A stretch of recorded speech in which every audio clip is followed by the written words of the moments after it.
Larry, can you hear? Apparently not. You can pick this up and like put it in your lap or something. Okay. It's kind of mobile. All right. Well, after a full fucking day of electronic problems, I could say that we figured it out. But that laptop is looking a little rough over there, so I better go move that actually. It's looking a little askew. You need a level surface. It's probably fine.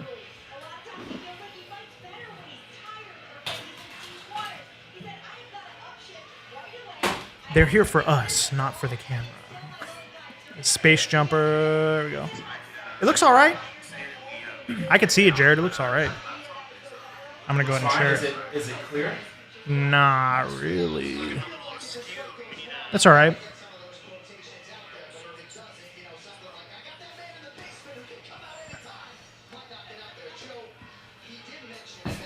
Share it on the Insta.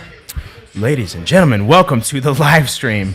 Man, I'm telling you, we have had a lot of problems today setting up because if it's not one thing, it's another, you know?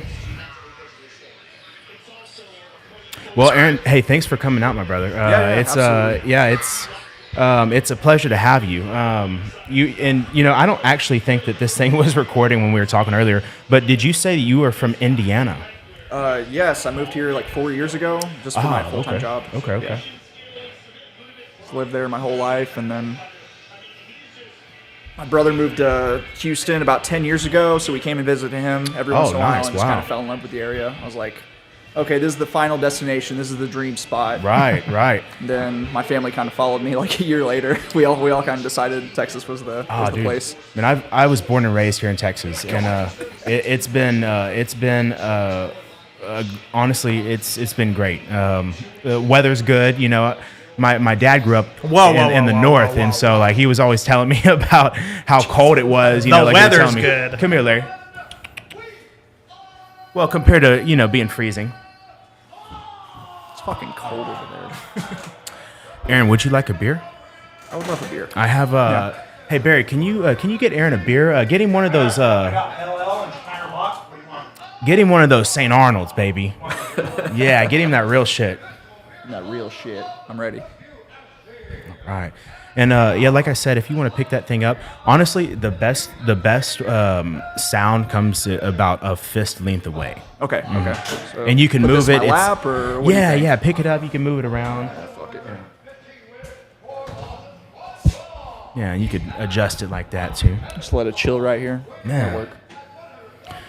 All right. Well, unfortunately, I can't work the live stream, the comments, so we'll have to. I don't know which one you want. Yeah. That's perfect. Thank you.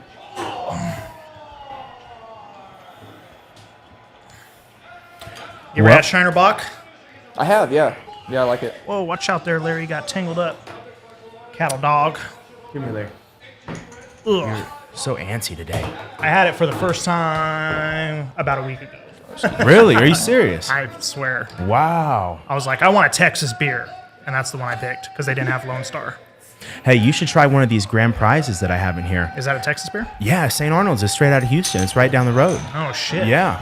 I got to be a real Houstonian. Haven't lost my Houston virginity yet. Yeah, I'd like to stay local on the beers. I thought you were going to stay sober. I thought that's what you were going to say. No, believe it or not, I haven't drank. I haven't for 2 days. I've been doing pretty good actually for the past week and a half. Well, I say since Thanksgiving actually, not for any reason. But today I went and got like IV drip and some IV therapy. And and I was feeling pretty good. I felt pretty clear, and I was like, man, I don't wanna smash down some beers tonight, So this is my first live stream without any beer. Landwehr's coming out hot. Troy's here for it though. Yeah, a lot of these cats are very well. Ooh. Landwehr's here for it though. He's gonna be here all night. He's gonna be here all night, and then he gets knocked out.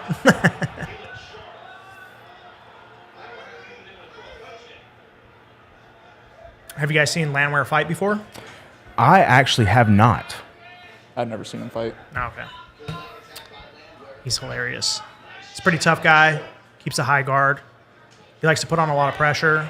If he makes this dirty, I think he has his best opportunity. But the problem with Choi is that he's got a lot of power, particularly in that right hand. So we'll see. Looks like he's already got rocked like 2 or 3 times.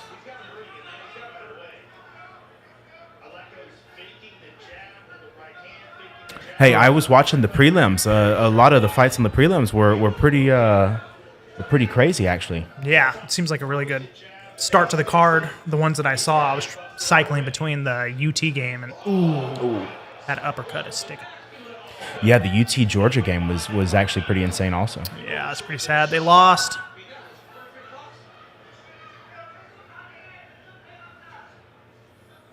So what do you think? You think that they're going to see Georgia in the playoffs or what? I have absolutely no clue. I hope so. We're closer to winning this time than last time. Yeah, they're going to drop the rankings of the brackets tomorrow. So we'll see if there's even a possibility that they get matched. Aren't they 12-1 or something like that? Yeah, UT. They're 12-2 now because they just lost today. Yeah. Oh, okay. Georgia's I think 12-2 now or 13-2. I think they're 12-1. I might be wrong about that. Georgia just had a game and they just won, right? Yes, They won in They beat overtime, Georgia I think. Tech last week. Yeah. That's right. Yeah. I haven't followed football in a very long time. I played football in high school, and I've kind of found that like whatever sport I'm kind of like interested in engaging in my private life, I'll kind of like watch actively. Right. But I got back into football last week. I know. I was surprised. I was surprised that you reached out about it because I tried to get Barry to get on the fantasy football, and he was like, I'm not joining that shit. Fuck football. Why would I watch football when I could watch the UFC? It is hard to watch another sport. I don't know if you have this experience, Aaron, but it's hard to watch another sport when you watch fighting. Like everything else just seems kind of like less intense. They're throwing a ball. They're putting a ball in a basket. Yeah. Okay. Right. He's acting tough because he put the ball in the basket. Yeah. I don't know. I mean, but like with football, at least there's violence. Yeah. So there's still some intrigue, yeah. but like it's hard for me to like actively watch basketball or soccer or anything like that. I'm like, once you've seen somebody get knocked out with a head kick, you know what I mean, bare shin off their temple, you're like, oh, I don't know, kicking a ball in a goal, whatever. Also with the team sports, it's hard to focus on, because in anything there's so many moving parts, and with fighting, it's 1v1, but with these other teams, I mean, there's so many moving obstacles in the game that it's really hard to appreciate. I kind of feel like with fighting, it has everything that every other sport has to a greater extent and more. You know what I mean? I was having this argument with a student of mine probably like 2 semesters ago, and he was trying to make the argument that like soccer was the best sport, and we were talking about MMA, and I was like, well, what is it that an MMA fight involves that a soccer match doesn't? If we're thinking about intelligence, endurance, you know what I mean? All of these things are involved, plus you have to have extreme toughness. And it seems to me like the superior sport, is But MMA. then we have hockey. Like it requires the most of you. Well, hockey's great, but it requires the most of you as a human being. And I think if you're going to ask, like, what's the greatest sport, you have to ask, well, what requires the most out of a human being? And I would say that's fighting. Right. I mean, because that's like basic survival. I mean, you go in a cage, it's to the death. That's it. Yeah, exactly. That's what it is. You know what I mean? It's greater than a sport, because if you lose a fight, particularly if it's by knockout or submission, what that means is that in a state of nature, absent a government, you would be dead. Mm-hmm. I mean, that's what it means. So once you watch that, I'm like, okay, let's watch a soccer match. Okay, whatever. What's your take on this as an MMA fighter? Yeah. It's not even about it being the greatest sport. That's fucking subjective. But the thing about fighting is it's absolutely transferable to real life. Like, if you're a good fighter, you can be confident knowing you can beat 99% of the world's population's ass and walk through the world knowing that. Yeah. Right. So it's not even like, okay, Which I can is kick nuts, a ball through a goal. Okay, yeah. You can say you're a badass, but... And it's crazy because a lot of people have this false sense of power, you know, and a false sense of ability. And if you don't train, then you don't know, you know, and you know, you get just a normal badass in the gym, you know, and it's completely obvious that there's no prior knowledge, you know, to anything, you know. So it's interesting. Yeah. I know when I started, I thought I was badder than I was, and then I got in there and I'm like, oh shit, like this is a different ball game, you know. It's like it's not as easy as it seems, you know. I feel like that's the default male experience, though. Like prior to training any kind of combat sports, you kind of walk through the world thinking right, you just could have that actually sense beat of anybody in a feeling, fight, you know. Yeah, until you absolutely. have it like shown to you, like, oh, they could easily kill me. I really don't know what it is. You know what I mean? All right, let's take a look at this lineup here. So, you saw my picks earlier, but You had Choi for this fight, if I recall correctly, right? I think we both did. I actually don't think I did. Let me go back. I'm pretty sure you did. know I But sent it to you. Landwehr, the longer this fight goes, the better it's going to be for Landwehr.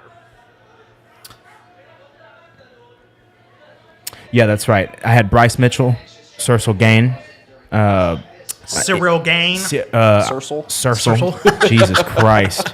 Maybe I do need a beer. God damn, dude. Start speaking straight. I know. Cyril. Ian Garry and Pantoja. Dude. What do you think about Jesus. Ian Garry? I don't know. The thing is, I'm not a huge UFC like sports fan in general. So like I just fucking compete. So I watch UFC to watch a couple fighters here and there, and I learn from it, and I use it to help my fight Good spin. knowledge. But like the most I've seen of Ian Garry is he posts like videos with his son. So I'm like, oh, that's a cool guy. I don't know. Right. That's all I know about him, to be honest. And I think a lot of things these days, a lot of people make things out to be more than it is just so they could, you know, get some clicks and get some eyes on them and be more popular, sell tickets. It's attention, And I think publicity. that Ian Garry is doing an excellent job at that. You know, with his wife, and his wife wrote the book. You know, and so The WAG. the WAG. Have you read that, by the way? You think? Excuse me, sir. I take insult to the fact that you suggest that I'm reading literature about how women could manipulate very famous men. Why do you think I would be reading that? Well, I have to ask, you know, because I feel like after you're I get well done rounded on reading your the literature. The Adventures of Huckleberry Friend. I read the WAG. That's not good. It would be fun. It probably would be fun to read just to figure out what is Yeah, this to bitch saying. get in their mind. Yeah. So when are you thinking about competing next? Do you have something on the schedule? I'm trying to find something as soon as I can, but the thing is, I had surgery back at the end of January. What surgery? So, knee surgery. Gotcha. Meniscus tear. Ah, damn. So had an arthroscopy, and Did you get that in your last fight? yeah. That sucks. Yep. I actually tore it like 3 weeks out from the fight. So It's a like, fucking boss move to go in there with that injury, though. I don't feel There. as much of a man if I backed out for whatever reason. Respect, So it's respect. I committed. I'm gonna finish the fight, and then I'll get surgery if I need it. So that's what happened.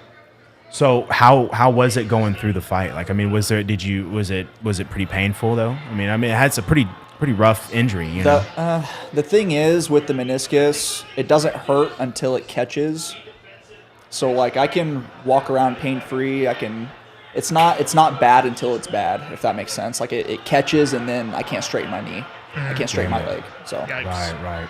so I hadn't wrestled for probably a month before that fight. Before an MMA fight, that's a huge deal. Yeah. So so he ended up. I got my first combo on him pretty easily, and then he just kind of got me up to the cage and took me down. Just my defense wasn't very good. Just because I wasn't that confident in my wrestling. So took me down. Didn't do too much damage, but I ended up scrambling out right at the end of the round, and then he caught me on the way up with a knee. So Man. I got TKO'd with like 2 seconds left. Damn it. in the fight. So, yeah. Oh, The fuck. first round. Oh, yeah. Yeah. Gotcha. So it's funny because after I get hit like that, normally I come back like 10 times stronger. I come back a different fighter, which is a horrible habit. I need to start making it to where I can lock in before that happens, but shit happens. Yeah, I think it's also you go through and you experience and you learn and you move forward and you could adjust, you know? Yeah, And exactly. so- Are you fighting previously, were you fighting in Fury? Was that the organization or? No, I was with Elevate. Okay. Yeah, I've had 2 fights with them and see what I do once I'm ready to come I don't back. know a lot of I don't know what the local leagues are here. I know Fury's like a big one, but I don't know the other ones. I guess Elevate's another one. Yeah, Elevate's another one. Is there a third? I feel like there's one more maybe, but those are the main 2, I think. Those are the ones I hear about anyway. There's some talented fighters out there too. Yeah. In the works, you know. It's getting feel more like- and more competitive every Yeah. year. I was gonna say, particularly here in Houston. Yeah. I mean, just earlier on this card, we had. Whoa, what are you eating? He's got. Get that out of your mouth, sir. What are you eating, sir? Crazy boy. A cap. Joshua Van. Have you trained with Joshua before? No, I don't I'm trying think so. to think like what gym does he train out? I feel like a lot of people in Houston, they kind of jump from gym to gym. Even a lot of the professional fighters I've seen, like Adrian Yanez, probably one of the biggest fighters in Houston. I don't know if you've trained with him before. Like he seems to train at O Athletic, but then I see him at Heritage Muay Thai, and I've seen him at Main Street, I think, before. Seems like a lot of Houston fighters, they jump around quite a bit. Yeah, a lot of these guys just cross-train. Like, I kind of do the same thing. I used to train at Revolution Dojo. Once I felt like I needed to focus on a certain thing, MMA specifically, I went to Main Street, and I also cross-train at, like, Gracie Baja and Katie for wrestling work. And then I go to Inspire Jiu-Jitsu Academy for some, like, no-gi and MMA work Yeah. with one of my training partners. So I do a lot of cross-training. What belt are every you? week. Blue. Yeah, I've been a blue for like 3 years. I've been a white belt for like 8, so. People used to call me fake white belt. Now they're going to start calling me fake blue belt. So, see what happens. I always trade no-gi anyway. So I'm not sure if I'll get promoted, to be honest. Everything is kind of moving that way, you know? I mean, all these competitions are popping up and it seems to be the move. And honestly, it's more practical too, you know? I mean, you know, you're not going to wear a gi, you know, on the street or nothing. Yeah, that's you what know, I was going to ask you. Like, what is your take on training in a gi as an MMA fighter? Do you think that that's beneficial or no? I think it's just better to go straight no gi. I think no matter what type of jiu-jitsu you do, it's going to make you better. But I personally focused on gi until I got my blue belt. So take that as you will, but I don't know. I felt like that got me better at jiu-jitsu regardless of if I was Right. no gi or gi. Yeah. I was winning both types of tournaments anyway. So, Right. I mean, it transfers, you know? I mean, it's just just different style. It's a little bit different. right. I almost think it makes you think differently because in gi it's a little bit slower pace because you can get the grips and like you have to be very deliberate with your passing and stuff like that. So Right. I feel like it almost makes your fundamentals a little bit better. Crucifix. Good. I don't really do gi anymore though. Yeah, you said you train at Gracie Baja Katie. Do they do Muay Thai out there? I think so. I wrestle out there. That's the only gym practice I do. That's the gym I was thinking about transferring to. Really? So we met at Revolution Dojo, Yep. and that was when I first moved to Houston. I was just going on Saturdays to spar, more or less. And then I started training at Gracie. I want to say Barra, Yeah, but you're it's- saying yeah. it different. Baja. Sounds like you're saying it properly. Baja. I think that's how you say it. Yeah, I was hanging out with some friends and they're big jiu-jitsu people. And I was like, yeah, I just got a membership at Gracie Barra. And they're like, oh, yeah, Gracie Baja is very, very, very good gym. And I was like, oh. Now I feel like a retard, too. Yeah. Gracie Baja, West Chase. And now I moved out to closer to the Katy area. So I'm thinking about actually transferring over there. Yeah. I think they have an MMA program there, too. I don't know how quality it is or anything. I haven't tested it out myself. But Yeah. I basically just been training. Prior to moving to Houston, I was training MMA for about a year, just for fun, because I'm not pursuing it for a profession or anything like that. And then when I moved here, I couldn't really find a gym that had like a solid MMA program. Oh shit, he finished it. Ooh. Crucifix. I bounced around Revolution. The Revolution, at least the one that we were at, didn't seem to have an MMA program in place. And then I went to Heritage Muay Thai. They had kind of an MMA program. The Muay Thai was really good. I was training the MMA program there, and it was actually under, I'm trying to think, Thug Jitsu. Do you know who I'm talking about? No. Is this a guy? He's a former UFC fighter. Oh. The name is slipping my mind currently. I'll probably remember it later. Anyway, but the MMA program, it seemed like at first we were just doing no-gi, and I ended up getting injured, so I wasn't able to train for a while. And then I was like, I'm kind of like 34, 35 years old. I'm not going to pursue this as a profession. Maybe I should just train Muay Thai to prevent kind of like the injuries, because it seems like for me, most of the injuries that I've had have been when I was doing wrestling or jiu-jitsu, ironically. Like, I've never had an injury once from training Muay Thai at all. Dude, I caught a mean body hook, and I was out for a month. Mm-hmm. I mean, it was rough. I couldn't cough. I could barely smile. It was bad. It was not fun. Was it from a punch or a kick? Or a knee? Right hook, straight to the body. Right punch, hook. yeah. Oh, okay. Yeah, it was bad. It was I felt it. As soon as I got hit with it, it sent a shock to the tips of my fingers and to the tips of my toes. It went up your spine.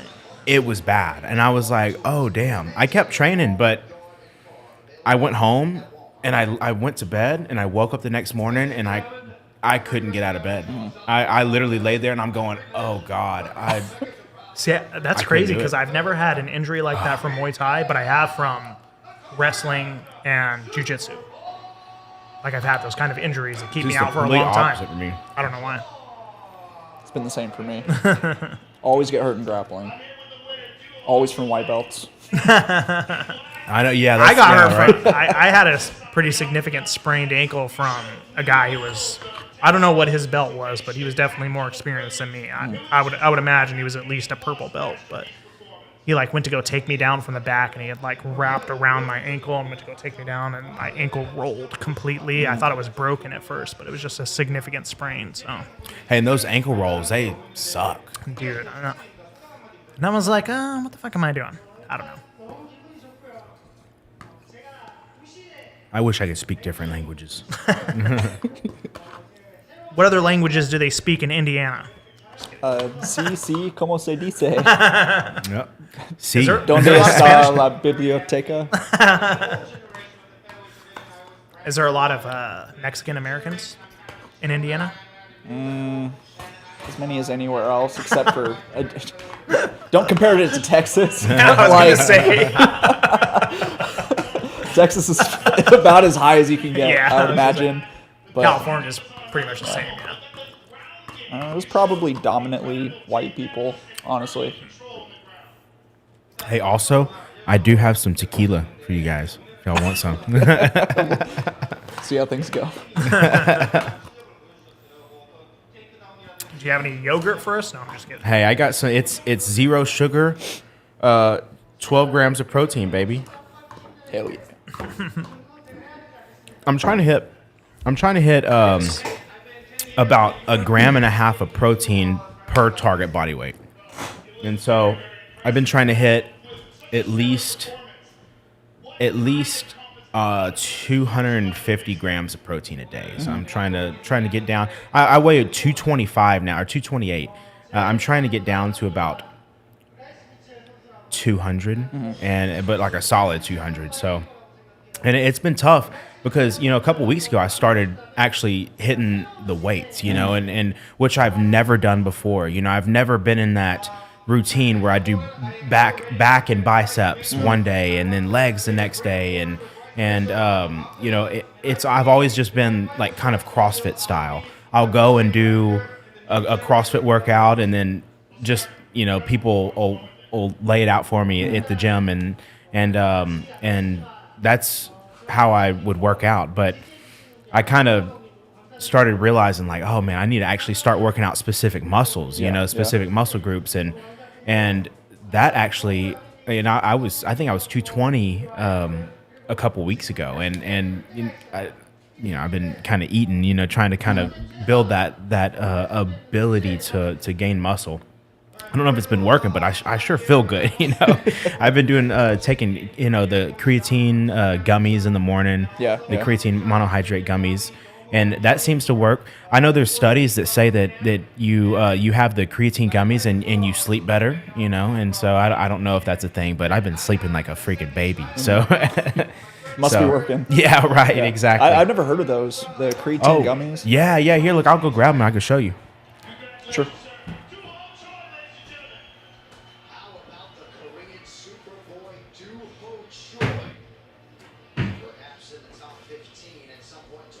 This isn't like CBD, is it? No, it's just creatine.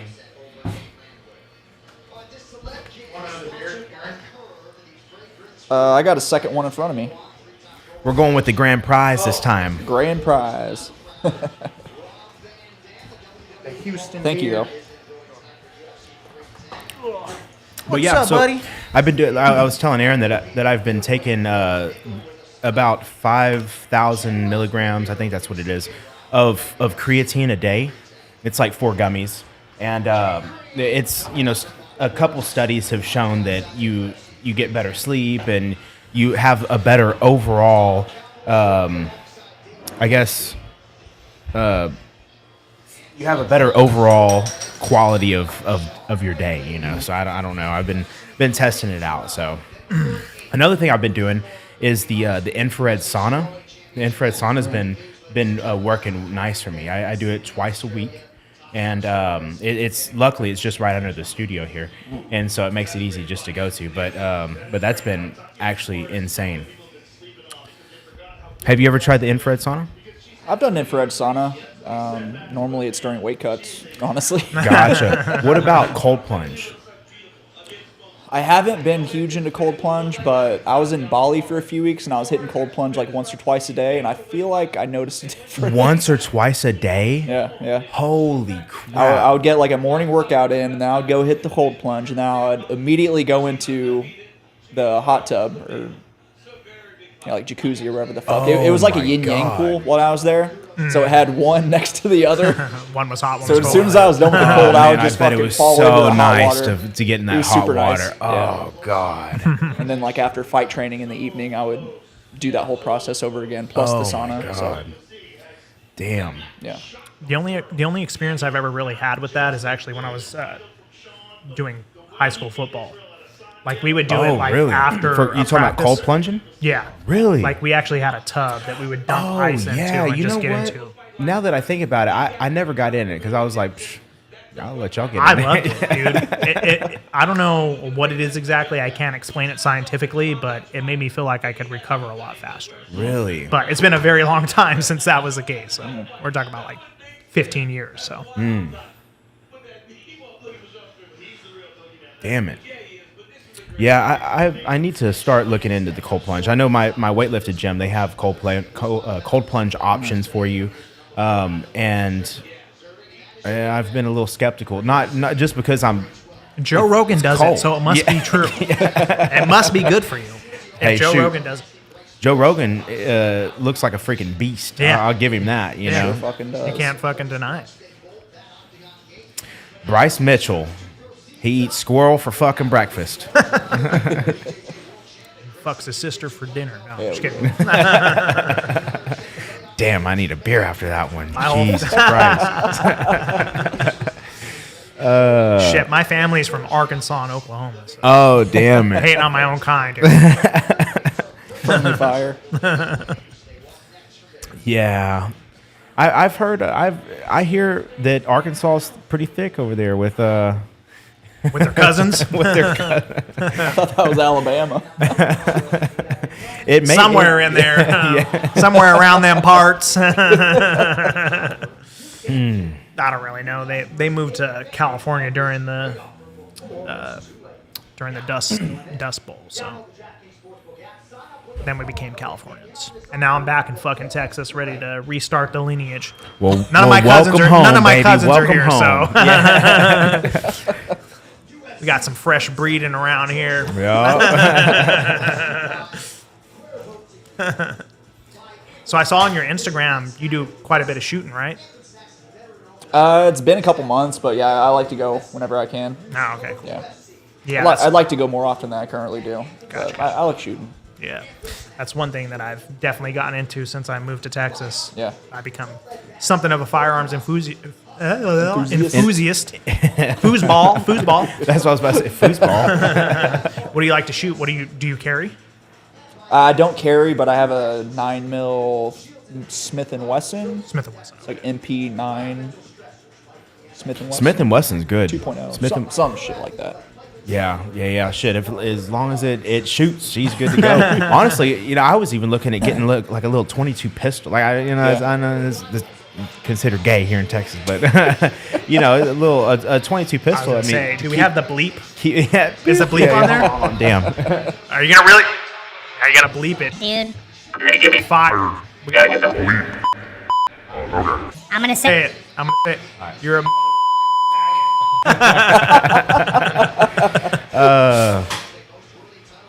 I got Damn a it. career to protect here. Yeah, so you gotta right, make sure we bleep that one. Yeah, Barry here is a professional in education. He's Allegedly. allegedly. That's what your reviews say. That's why I was asking if you read the WAG. My reviews say that I'm an extremely right-wing professor. So some of them, at least. Right-wing extremist. Yeah. No. Well, they don't say extremist, but they do say right-wing. Okay. Well, I don't even know what that means nowadays, but I was about to say, that's a full spectrum actually. Hey, can I have one of these things? the whole thing. No, just That's my dinner, this one motherfucker. actually, yeah. What is this? Beef and beef liver bites. It's fucking amazing. What is this? I like Is to this save about the my same liver thing? when I'm destroying my liver. Do you mind if I have one though? Like one bite? No, Larry. I wish I'd have never even said anything. Larry's gonna eat all that shit. He's used to it. Throw those babies over there. What's the attitude towards guns in Indiana? I was gonna say Illinois. I apologize. I didn't mean to insult you. Not say Illinois. I mean, Damn it! I think I said Illinois earlier. My I'm bad. out of Indiana, but I mean, I was kind of out in the country anyway, so it was kind of very positive, I guess. About the same as it is here, to be honest. I grew up. I grew up all around guns. We had guns everywhere. I slept on a bed of guns, honestly. It's like, I was shooting guns before I was 10, bro. I was Yeah. hunting deer and turkey and all that kind of stuff. Oh, I don't think I've ever hunted turkey. Yeah. How's that? You use like a shotgun or what? You use a shotgun, you just got to get like bird shot with it. So gotcha. you call them in, get them like 10, 15 yards away, and then Damn it. yeah. So it's a little bit different than deer, where you would like typically sit in a stand and wait for them. With turkeys, you can actually call them in if you have like a call with you. Yeah. Wow. I was What never does a very good at fucking that. turkey I used to sound hunt like? with my dad, so I didn't do that very much. The only encounter that I've had with a turkey is my dad smashed into one on the way in his truck, and he brought it home and ate You're it. like Thanksgiving '89. 2020, baby. It was recent. Yeah, I never good even times. saw a gun until I was probably like 17 years old. Really? Really? No, that's not true. It was probably like 22, actually, now that I'm thinking about it. Growing up in California. Really? It's like that over there. Dude, yeah, if you look at the statistics, California has roughly the same population as Texas, and Texas has twice as many firearms. There's roughly about 500,000 firearms, legal firearms. We don't know what the legal statistics are, but 500,000 firearms in California. In Texas, there's over 1 million legally owned firearms. Wow. So the gun culture here is significantly different. Yeah. And I just did not see one until I was probably 21, 22 years old. Damn it. I wouldn't mind Now I'm here, getting I'm an like, AR, honestly. I got one. That was one of my that was my first purchase after a pistol. But now that I moved here, it's like I could not live anywhere where I couldn't possess a firearm. Yeah. Fuck Yeah. no, dude. Yeah. Never, dude. Like, there's no way I'm moving back west. I know what you I mean? explained this to me before, but how does it work over there? Like you can't carry one at all You're talking about in California? in California, yeah. Yeah, they don't have constitutional carry. So you can carry a firearm, but you have to get a permit. In other words, you have to take a test in order to get it. And even if you do get the permit, there's so much restriction on where you can carry it. So I am a professor. I'm very concerned about school shooters. So at least here in Texas, if you have an LTC, you can campus carry. So as a professor, I went and got my LTC test. So I'm allowed to carry a firearm onto campus every day, which makes me feel reassured because a lot of these fucking cowards, they decide that they're going to kill people on college campuses where they assume that people are defenseless. And so I couldn't do that in California. Even if I had a CCW, concealed carry permit in California, I could not carry onto a college campus.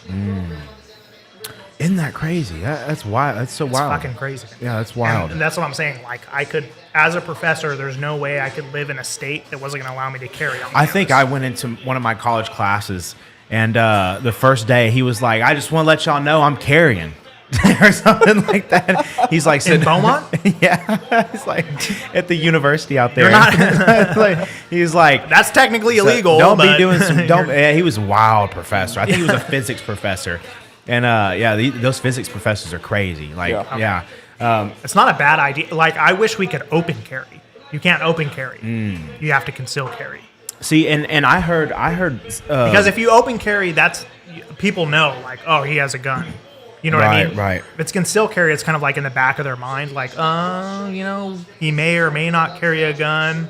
We might be able to fucking pull this shooting off or whatever. I wish we could just all open carry, but of course, yeah. See, when you I have an went to, LTC, you have to conceal. when I went to get my pistol, the guy was like, "Yeah, I have my he said I never open carry. He said because if I go into a gas station, he said I've been into several gas Oh, yeah. stations and some like there's issues and they're like, "Oh, he's going to save us." And he's like, "No, I'm not." You And know? then, dude, even then, like, some people, like criminals, if they see that you're opening, they'll come up behind you, they'll snatch your fucking gun if you don't have the correct holster. And even if you do have the correct holster, you're going to have to do work to retain it. Do you know what I mean? Right. The only reason I would want to open carry is at work, literally at work. That's the only place I would ever open carry.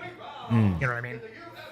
Because criminals, they're like, oh, cool, somebody has a gun, I'm going to take that gun, and then I'm going to use it to commit a crime, and then it's not going to be traced back to me. Wow. You know what I mean? Wow. So I don't want them to know I have a gun, and Yeah. if they know that I have a gun, I definitely don't want them to be able to very easily access Grab it, by yeah. showing it. You know what I mean? That makes sense. Well, who you boys got on this one? We got Cron and Bryce Mitchell. Bryce Mitchell. I feel like this is going to be mostly a grappling affair. We'll see. Bryce Mitchell with the camo shorts. Arkansas, baby. Shit. Rooting for that guy. Yeah, I think Bryce Mitchell's going to take this one. I actually like him a lot. I agree with most of what he says. He's a little bit crazy about the flat earth stuff, but I like them country boys. It's like he lives in a van down by the river. Yeah, Like, yeah. I think he quite literally does, though. I think he quite literally does. I think he has an RV that he lives out of and has a farm. That's honestly the life. That's like living it. Either raps or writes country songs. Can't tell. So it's definitely a fusion. A fusion. That country rap. Yeah. Oh yeah, that was another one. The seatbelt thing. I don't believe in seatbelts. Did you hear what he said? My about mama that, though? never seatbelted me. He really said that. He really said that, though. He was like, my mama never wore seatbelts. And he was like, the reason why I don't wear seatbelts is because of maneuverability. He was like, if I have to get out of the car very quickly. And I was like, well, that kind of actually makes sense if you think about it. Like, there could be an instance where somebody tries to pull a firearm on you after they get out of their car, and you know what I mean? A seatbelt could restrict you. But you could also get ejected out of a fucking car. So there's that. Yeah. Pros and cons, you know. Right. Yeah. Man, I say I've been sleeping. I told you I've been sleeping good, but actually last night I slept like shit. I'm gonna be honest with you guys. I went to bed at midnight, and I was watching a movie or something. Oh, I was watching fucking what's that show? It's with Stallone, Sylvester Stallone. Rocky? No, it's called Tulsa King. Oh, yeah. Yeah, and so I got into watching that. I went to sleep, and I had my alarm set for 6 this morning because I had to wake up and get my brakes changed and get an oil change in my car, and that was an adventure itself. And I knew we had this thing today, and tried to get everything going, but everything seemed to kind of pile up at the last minute. So anyways, I'm going to sleep good tonight. I don't know if it's me and my age. I don't know exactly what it is, but the more that I drink, the more difficult it is for me to sleep. I don't know if you guys have that experience. I don't know. I don't drink. Allegedly. How old are you, Aaron? I am 29. Oh, Damn I it. think. So he Yeah, probably 29. has. Yeah, it's He probably has no yeah. problem sleeping. In other words, no, seriously, I didn't have any problem sleeping anytime that I drank prior to probably like 30. Really? Yeah, I guess it's old man problems. I guess Oh no, they're booing. I think it helps me sleep, to be honest. I felt the same I way always when get very tired. back when I was a young man, Yeah. 29 years old.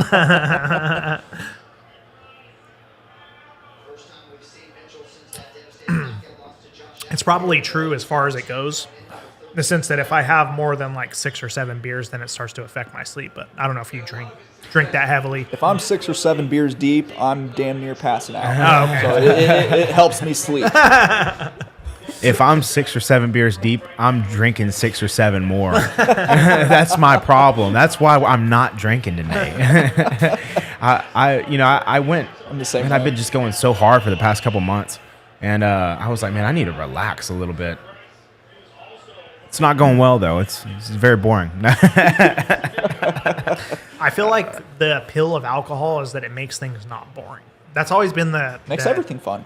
Yeah, exactly. Yeah. That's the trick with me and like every substance I've ever really liked. Yeah. No matter what it is, it's been like, well, it makes things that are boring more interesting. But You know yeah, what I mean? less boring for sure. Yeah. As he yawns. I know. Had no beers. From the yawn, it seems to suggest that you need a beer. Dude, I mean, Are you bored? I have been nonstop all day long. Honestly, it's been consistent. Are you suggesting that you're actually tired from doing things that you should be doing?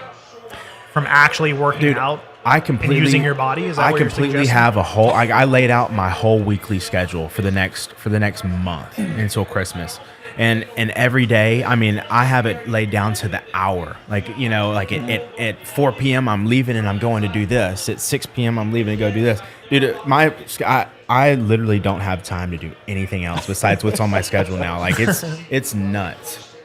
But it's good though. Like you feel it's a sense of accomplishment. You know, I've never been that. that kind of person though. Like I feel like the extent to which I plan things, usually I'll feel like more guilt and remorse about planning them.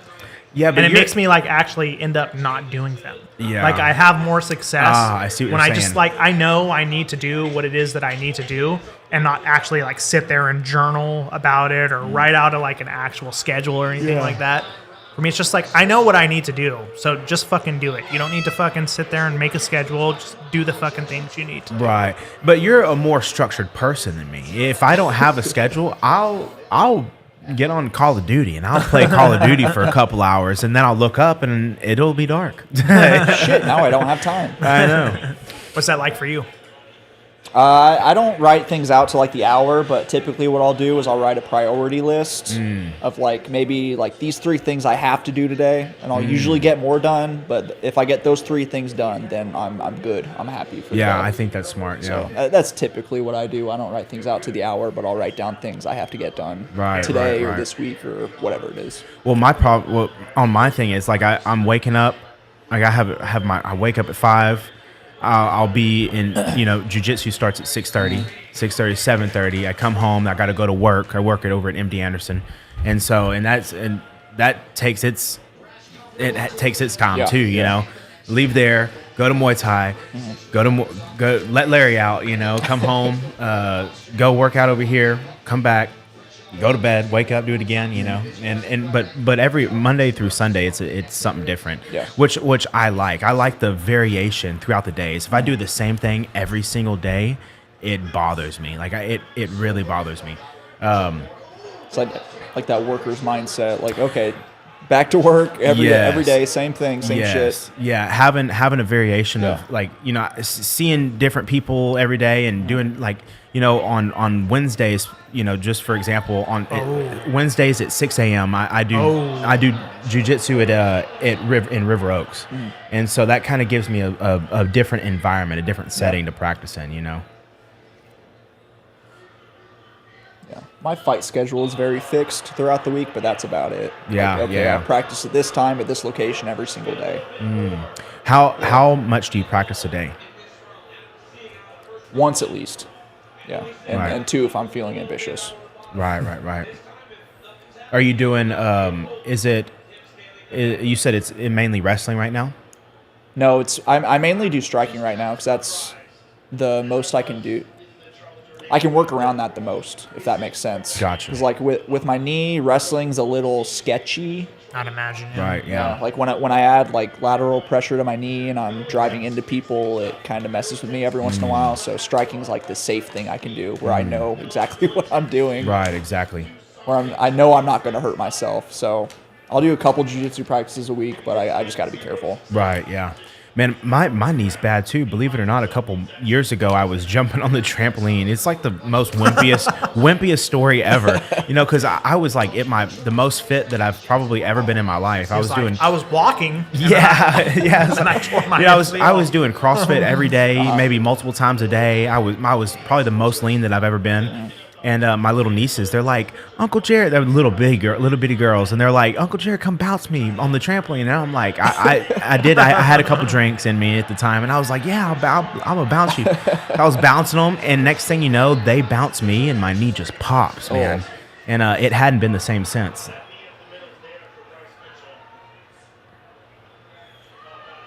Oh God.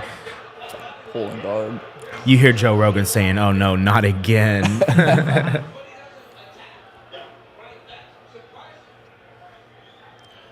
I mean, he is a Gracie, so it's to be expected. His primary approach is going to be jiu-jitsu. What are you doing, Larry? Crazy boy. What are you doing? Crazy source.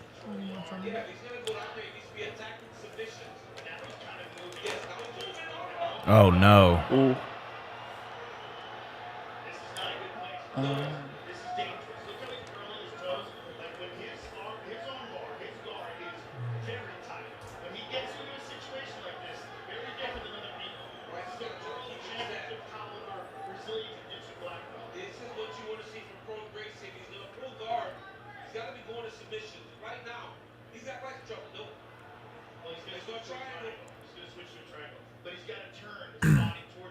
He doesn't have a triangle.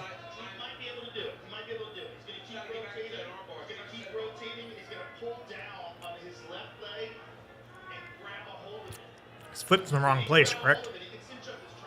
He's behind both of his arms, it looks like. Doesn't his left foot have to be over the top of his right foot? Looks like a fucking anaconda eating a bird right now, honestly. He needs to push that right arm in. I think that's what he's trying to do. There it is, right Get there. his Hold left up. leg over his head. He definitely does not have a triangle. Definitely not now. Might be able to adjust to it though.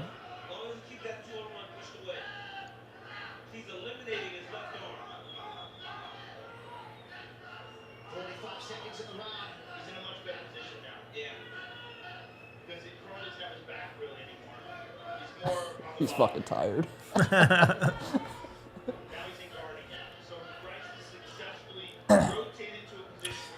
For your fights, are they normally 3 rounds? 3 Yeah. 5-minute rounds? 3 3-minute rounds. Amateur. Okay. Yeah. Okay, gotcha. Yeah. Well, it doesn't go to 5 minutes until you get to pros. Have you had a fight Holy go? shit. Oh crap!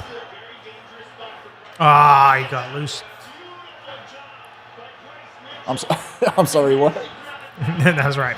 I didn't ask the question fully because I was Yeah. as engaged as you were. Me too. Got distracted a little bit. Jesus, I'm surprised he survived that one. Honestly, I Yeah. mean, because when you get into the mix like that and you have a monster freaking grabbing onto you, it's That's tough, a Gracie. That's a It's- Gracie right there. Yeah, I was gonna ask, like, have you ever had a professional fight that went the full 9? I guess. Let me think. Yes. First of all, yes. I'm trying to think of how many. Right. 2. Wait.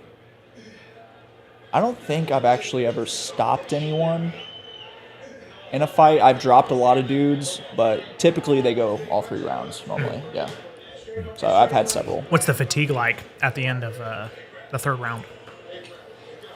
It depends how my camp went. Right. And No- I would normally- assume also their approach, right? Like if they're gonna have a more grappling or Yeah. strike heavy approach. If I'm prepping for a smoker, that's a little bit different, like an exhibition fight. Yeah, That's yeah. different. I won't have a full fight camp for that. But typically, if I know I'm having an amateur fight, I normally like prep very diligently for those, more than you might expect. But I normally don't get tired of my fights, to be perfectly honest. Oh, Yeah, if I go through like a full fight camp. yeah. Oh shoot! Oh, Slipping. Man, I will say his knees up the middle are pretty quick. Are you talking about Bryce? Yeah.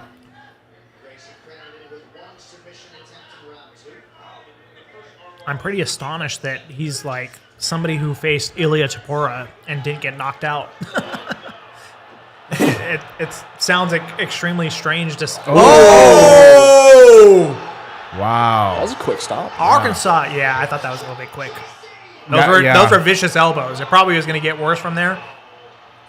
He may. I mean, I he's think he looking did go rough out right though. there, I think though. he went out. He's looking think so, rough too. right there. He's still like motionless on the ground. that elbow. He was looking. Nuts. He was looking a little. Yeah, looking that a little elbow was mummified there nuts. for a second.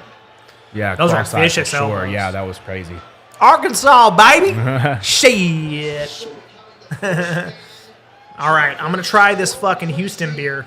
I'm gonna take your Oh, word dude, for it. yeah, it's. I'm gonna judge you negatively if it's bad. Okay, Which one? but when you do it, yeah, it's the grand prize. Oh, grab this a grand prize and then grab a beer pint out of that cabinet right there. Beer pint? Oh, you're talking about a Glass? Yeah. Okay, here it is, a replay. Oh, Oh, is that what he called oh, wow, yeah, he went stiff right there.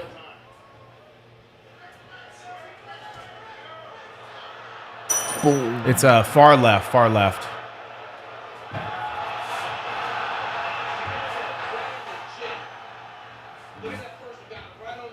I'm just gonna take it out of camera. Nah, that's fine. That was a good stop. God damn. He was out. Yeah, he was. He stiffened up. Yeah. God bless Arkansas. Have you ever been to Arkansas? I don't think I've ever been to Arkansas. Me neither. I've been to Arkansas. It's actually beautiful over Really? there. Yeah. I mean, they're. So here's my experience with Arkansas. The first, it's good.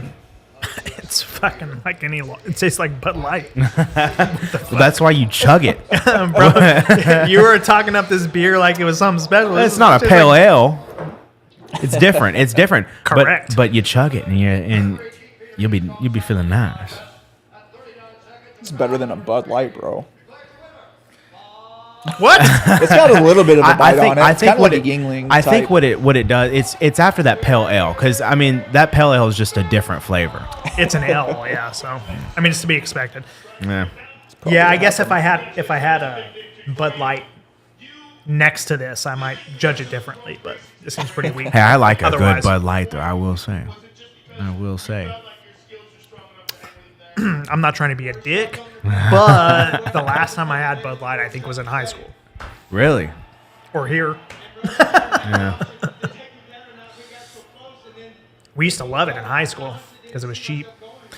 We used to drink Natty Lights in high school. Oh, Natty Light, yeah, that was cheap. A 30 pack for like Or if we $15. wanted to have a little bit of a Mexican flavor, we would drink Tecate. We used to call it Tenasty. That's what we used to call it.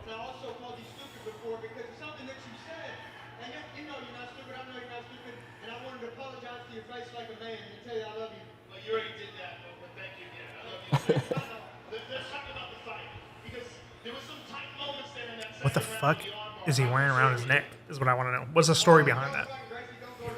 His sister made it. 3% Indian heritage. That's me as fuck. That's so me as fuck. But I would never wear that.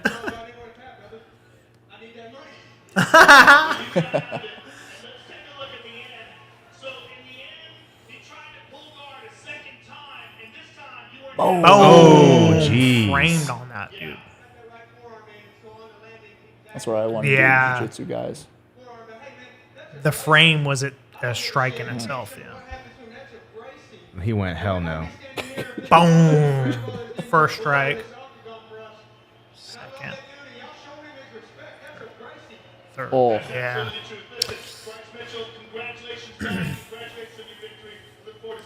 Yeah, I can see why some people would say that was short, but I think that was a good stop. I don't think it was gonna. I don't think it was gonna get any better. I mean, you see his arms It was not gonna get any better. Yeah. Damn, well that's good. I'm glad to see Bryce Mitchell with a win. Honestly, I think that he has a good career ahead of him. Dude, I'm glad to see a win after he got fucking KO'd stiff by fucking Emmett. Did you see that knockout? No, I didn't see that. Dude, it was scary. Yeah. He cracked him with an overhand right. I gotta show it to you. Was that his last fight? No, I don't think it was. Ago? It was 2 fights ago, I Okay. believe. But dude, it was so vicious. It was one of the craziest fucking overhands I've seen. You've seen Emmett fight before, right? Yes. Josh yeah, Emmett? Yeah. Yeah, dude. Emmett That Smith. hit. Well, he fucking hits like Emmett Smith. Look at Marab and Umar. Are you a fan of the Dagestanis, Aaron? Yeah, I mean, they're very good fighters. I always root for USA, though, because... Right. That's me too. I will say them motherfuckers are scary though. Yeah, I mean they sure fucking are. And I think what makes them so good is they have these strong beliefs, and when they're in these training camps, they just stick strict. You know, I mean, they're not having sex, they're not drinking, they're not doing anything. It's just train, sleep, and that's the recipe. You Definitely know? a part of it, yeah, for sure. No, it's train a la. Right. Yes. That's yeah. what the fuck it is. That's all they do over there. Yeah. They definitely have an insane recipe. Oh my god. All right, we got Cercel Gain after this. Cercel Gain. And literally, dude, after that fight, he was like, he woke up screaming like that. Oh really? Yeah. Yeah. It was fucking scary. I was like, holy shit, did he fucking kill him? It's kind of one of those weird moments because you love to see violence, and I love to see a fucking knockout, but at the same time, you're like, you recognize that's a human being. That is a person. And Right, yeah. I'm like, oh, you don't like to see that. Like, I don't want somebody to actually die. You know what I mean? Right. And that's what it felt like at that Yeah. moment. It's one of the scary ones. That's what Yeah. DC was saying earlier in the prelims. Like I was watching him when one of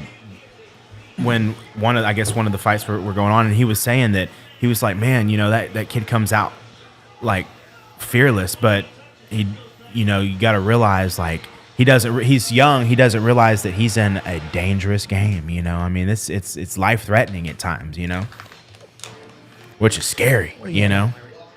People have died in the ring, man. It's that type of sport. Right. It gets crazy. And that's why it's the greatest sport. Subjective opinion. I think it's a pretty interesting and powerful sport. 100%. I don't know another one that would go well. I tell you what would be awesome is like actual fighting, like with swords. I didn't want to say sword fighting because that'd have been a little weird, but fighting with swords and maybe like some armor. Have you heard of armored MMA? Yeah, dude, I've seen that. It's No. fucking badass, dude. Check it out. Dude, it's what? literally called armored MMA. Are you Fucking serious? badass. Yeah. They get put on armor. They have like swords, whatever, shield. I What? think maybe. I saw They somebody fucking- check somebody with a right with the fucking shield in their Dude. hand, and then with a right kick right behind it. Oh, so fucking what? crazy. Yeah, that exists, Dude, it's fucking badass. and it's I growing. knew they had car jujitsu. Have you seen that? I've seen one? that, yeah. It's fucking Russians, dude. Fucking Russians are on another level. I've also seen telephone booth jiu-jitsu. Yeah, I've seen What that. the hell Maybe is- telephone booth boxing or something like Yeah, that. yeah, What? yeah. Russian too. Yeah. I've seen it. Some fucking Russians are on a different level. I hope they resolve whatever is fucking going on in Ukraine because I'm not trying to go to war. I mean, if we have to go to war with those motherfuckers, we'll go. But dude, they're fucking crazy, bro. I know want to what see it like is. bar fight boxing. I think What is we can that? make a sport. I don't know. We're gonna make it. Bar fight boxing, Yeah, but straight what- out of Houston. What rules are you thinking though? There's no rules. It's bar fight. Like, is it just you're drunk? Like that? Both the fighters have to be like drunk in order to fight. Like, what's the rules? So the Let's rules. go. You're gonna start a sport right All now. right, yeah, I'm starting What a are your sport. fucking rules? The rules: everybody has to hold a plastic bottle. Starting out. Gay. Okay, you started off gay already. It's gay already. Well, you know what? You Fuck got to start with aluminum or glass from the start. Well, I didn't want to be, I didn't want to kill anybody, but I guess I should have thought that one through. It was a good idea. Fucking vetoed already. That's bullshit. I need some sleep. Tomorrow I'm going to be more aggressive, okay? Tomorrow's class. Tomorrow it's going to be... Yup, glass. Coke bottles. Hey, speaking of, the Mexican Coke's fucking unbeatable. I love Mexican Coke. It's like the best. The what? It's What? like... it's What is this? Mexican Coke is like Coca-Cola and a... oh, that's what you're talking about. I thought we were talking about the fentanyl. No, I'm just kidding. Like, I'm not that tired yet. Damn it, I need a beer. I'm usually better at talking shit when I'm drinking. Is that a thing, or were you just talking shit? Maybe it could be. It depends. There's not like a can Wait, that what- says Mexican Coke. Like, No. It's actually Says it's actually Coca-Cola like way. Coca-Cola way. Ooh. Oh, It's got the little accent.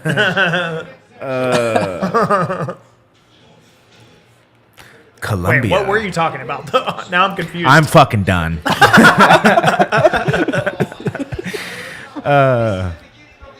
If we're talking about Coke in the bottle, I love it. Well, you know what? Y'all talk to that fucking monkey right there, okay? With roaches in it. What is that? You got a bunch of roaches in there. Is there roaches? Yeah. I don't see Not any. cockroaches. Oh, Joint roaches. joints. In English, Jointas. Joint is way. Okay, so Sear Sulgain and Alexander Volkov. circle See gone. Okay. Shit.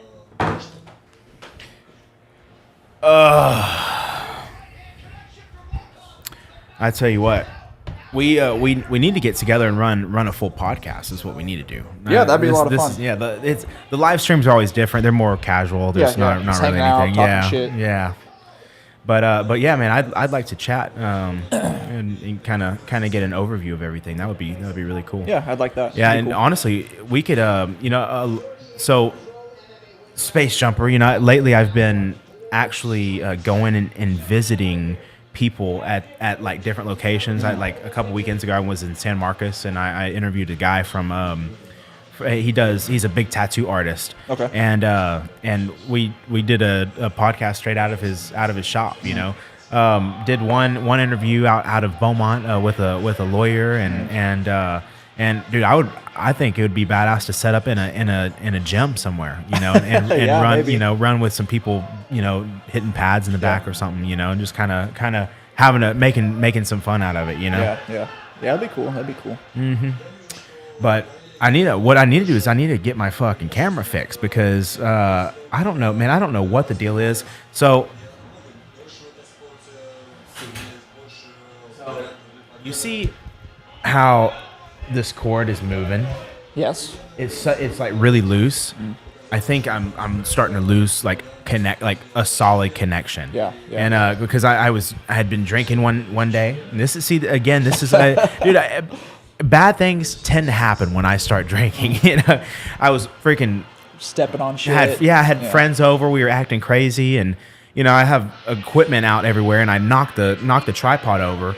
It fell, and it's been like that ever since. Yeah. And so, when I was getting everything ready today, I set it up. Everything worked well, and as soon as I restarted it, it stopped working. And so it sent me in a loop of panic because I'm like, oh damn, shit's going wrong, Yeah. Is it the port itself or is it the cord? See, that's a good question. It's wiggling from the port itself, but I don't know if the problem is the cord like today, or if it's the port. I'm hoping it's the cord because the port is a lot That's a bigger little bit more problem. expensive. Yeah, exactly. Cord is $20, Yeah. max. By the way, I brought you a Shiner Bock if you want another one. Oh, thank you very much. Wait, I think Hey, I got some tequila up there too, by the way. Actually, I got tequila. I have some vodka. You ever I put got shots of tequila in your beer? Beer tequila? Beerquila. is that an Indiana thing? Hey, You know what? I haven't heard of it since I moved from Indiana, so you know what? It fucking might be. Never heard of that. Maybe I'm just an pretty down. alcoholic. Might have something to do with it. You know what would make this beer better? Like 2 shots of tequila. Well, y'all could try some of that Lalo right there. That's some good tequila right there. I haven't drank it since it sent me sideways last time, but it's good Yesterday? tequila. Yeah. Last week, Never had okay? that before. It's good. It's good tequila. It's very, very, very good quality. I have some shot glasses somewhere too, but might as well just pop that bottle up. What is your opinion on tattoos? Fighters with tattoos, like just tattoos in general. Do you have any tattoos? Bro, I got 2 tattoos. Brag. Okay. It's not getting It's about to weird. rip off It's his not shirt. getting About like- to hold that shit. Okay, I already see it. I got Oh, 2. damn. Okay, Usually my only tattoos. really? But- What's the? Is there a meaning behind that? There sure is. I got, let me get this mic closer to me. I like that watch too. It's a clean looking watch. brother. Yeah. Michael Kors. Damn I like it. it. I like Yeah, it. yeah. I always like the sleek black look, So yeah. But yeah, my first tattoo I got after I won my blue belt via Kumite. So basically what that is, it's a inter-gym tournament between all the white belts. Oh, what? So I won a tournament with my gym between the white belts, and the winner won their blue belt. So that's what I got. I would totally do that. I want to have a tournament with all the white belts. I think that's the most badass way to win your blue belt, to be honest. Like your next Damn. belt up. Really? I think. I mean, because how do people win it normally? You know what I mean? just time. Showing Put up. time in. Yeah. Showing up, putting time in, I mean, you yeah. exercise skill and practice, and then you have Yeah. an award ceremony. But like a whole tournament, that's a whole different level. That's Yeah, cool. That would Exactly. be nuts. I would if the gym that I go to did that, I would be so stoked. That would be so cool. Because there's a lot of white. I mean, I say this as a white belt, but there's a lot of white belt killers out there. I mean, there's a lot of multi-striped. I mean, they're very well rounded in the game. And dude, I would love to test that. I would love because I don't have a stripe yet. I should have a stripe, but. They just keep forgetting about me. You'll get it eventually. Yeah. It's fine. Just keep showing up. Dang it! But But, no, I would love that. Oh god, I would love that. But yeah, so we have this Facebook group, and there's this tattoo artist in our gym who was like, okay, I'll give a free lightning bolt tattoo because Revolution Dojo has lightning bolts as their like, I don't know, branding or whatever. Right. So he's like, I'll give free lightning bolt tattoos for whoever won Kumite, and there were 3 of us, and so I accepted, and I got my first tattoo there, and I was like, okay, I'll get the matching one after I win my first fight. So I had a Muay Thai fight 6 months later or so, and I ended up winning. So I was like, okay, time to get the matching. See, tattoo. okay, so how is the Muay Thai competition versus actual mixed martial arts? I mean, It's just different. It's. my thing is like, is there a Do you different? mean like the level of competition, or Not necessarily. I guess in your experience, Do they allow grappling in Muay Thai? I'm just they kidding. sure fucking don't? Just kidding. Just clinch. I don't know. It's just a different game. It's a little more chaotic, I think. I think Muay Thai is a little bit more exciting, I guess, because of the strikes and clinching and Right. I don't know. It's just different. Potential Just for knockout. different rules. Yeah. Different rule set. Right. I favor MMA because I'm a wrestler. Grew up as a wrestler. So I'm Gotcha. just- Okay, I feel like if I'm doing Muay Thai and the other guy's obviously better than me at striking, there's not a whole lot I can do. But when it comes to MMA, my wrestling and grappling is better than most people, and that's my specialty anyway. So if I'm losing in striking, at least I have a backup plan. Right. Or vice versa. That's if I the want to incredible wrestle thing or about- whatever. That's a big looking motherfucker right there. He's massive. Jesus. But that's a beautiful thing See, about he said MMA, Searso right? too. Because it involves so many different skills. Exactly. And it's like, you know what I mean? Even if you're not the best striker, if you have superior grappling skills, you could take that into your arena. You almost don't even have to be the best striker or grappler because it's so chaotic. You can Putting be it you together. can be creative Yeah, and yeah. like be super unpredictable, and then that level of creativity actually elevates your game in Yeah. itself. Ooh.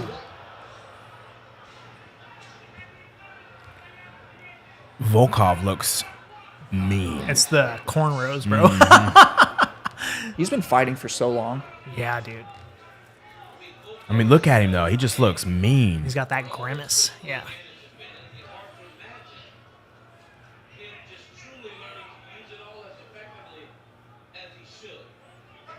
I think the first time I heard about him was when Derek Lewis Oh no. He got that. was getting his ass Hail kicked to Ma- knock yeah, him he out. got that like Hail Mary. 15 seconds left. Houston's own Derek Lewis, though. Respect to Derek Lewis. Exactly. My balls was sweaty. Fucking love Derek Lewis, dude. My balls was hot. He's out of Main Street too. Yeah, I noticed. Seems like he trains after hours, though.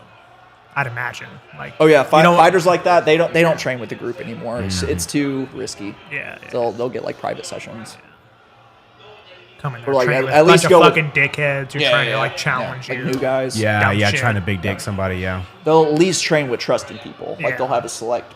I don't know. If you put Derek Lewis in, I'd be like, I'm gonna go as gentle as possible. Please, I don't want, please I don't want to kill piss me. him off. Please don't kill me, dude. I'd say Dude's so light, fucking please. scary. Yeah.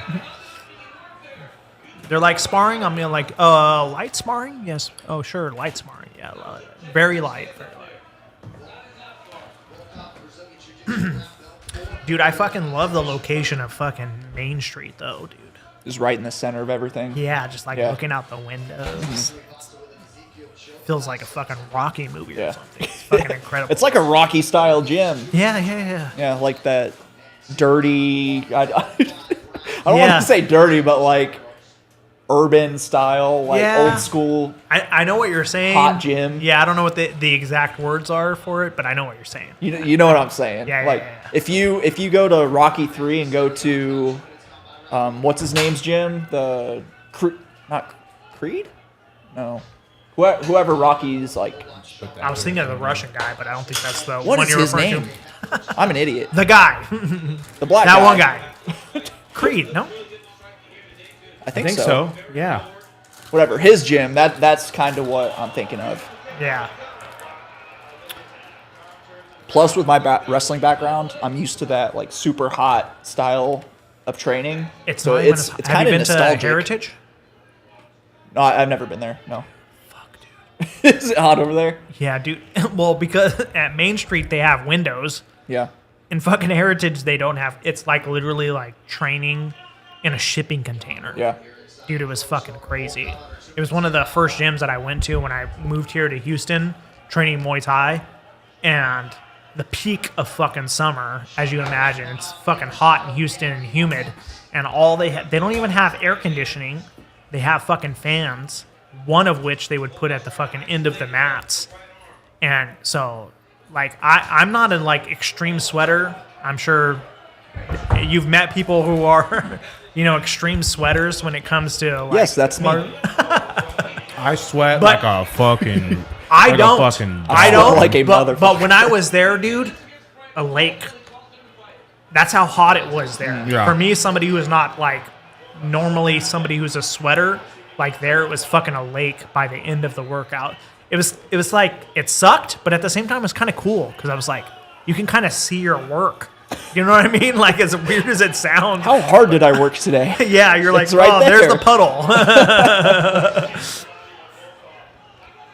Yeah, it's a cool place. Yeah. I sweat more than anybody that I've ever known in my life. I mean, it's great. It's bad. When I was in high school, I would show up to first period and I'd just be sweating, and like everybody's like, "There's something wrong with you."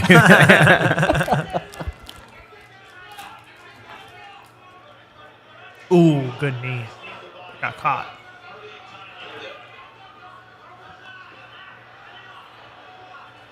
I don't know how the mats are at Heritage, but at Main Street, if there's like the slightest bit of sweat, you can't stand there.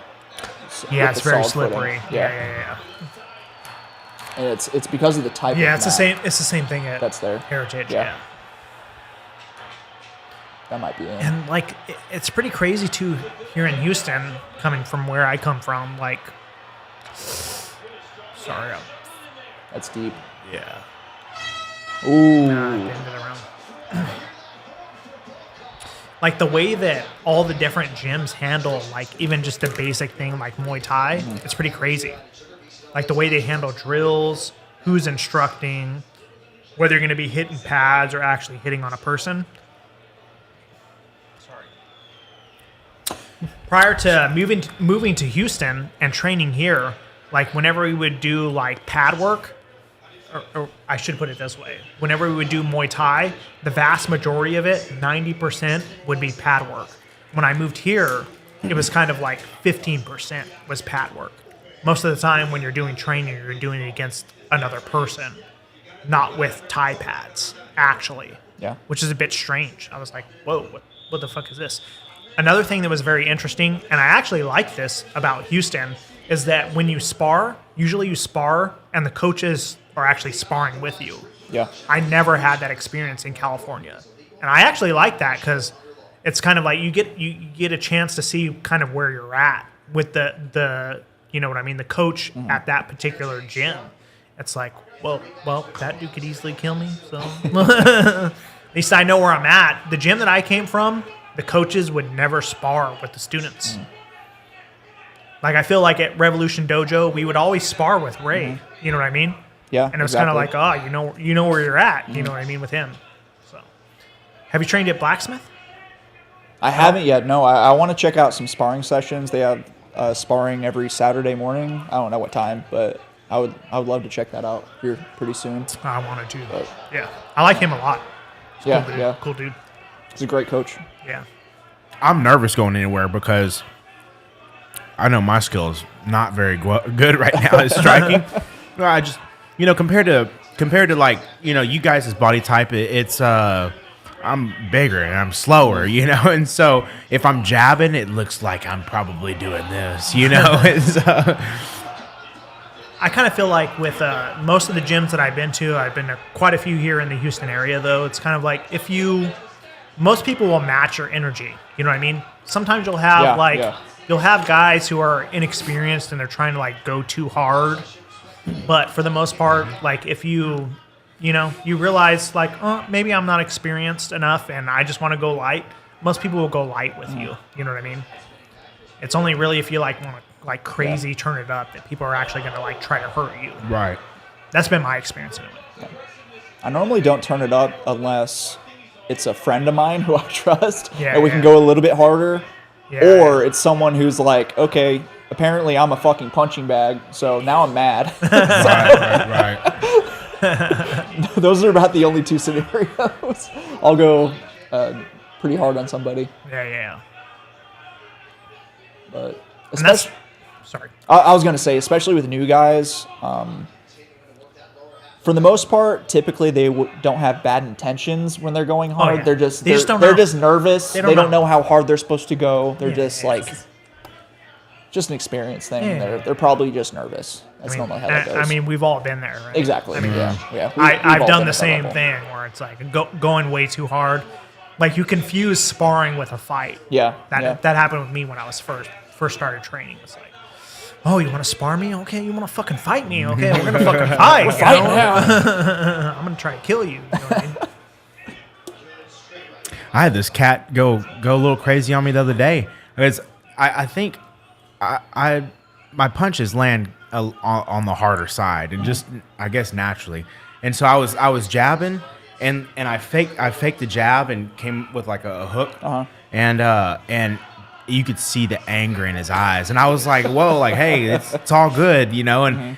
Next thing you know, he's just running at me and trying to freaking kill me. I'm like, hey, the coach was like, hey, you two, take off your gloves, like. Yeah. Hey, sometimes it be like that, man. It's fighting. Yeah, You're honestly, fighting each other. exactly. Sometimes you actually fight. It is Yeah, what it is. right. But Yeah. Sometimes I love it though. Honestly, Yeah. I love the sport, and I think that you could. It's. And I've heard Rogan say this. I've heard other fighters say this. I've heard a lot of people say this. But it also teaches you a lot about life. I mean, if you can go through all these if you could go through this and experience the strenuous and strain of this activity, then everything else in life is easy. You know. Exactly. Especially if you're competing. If you can get in the cage or the ring or whatever and be stoic and composed Right. when someone's trying to murder you, Right.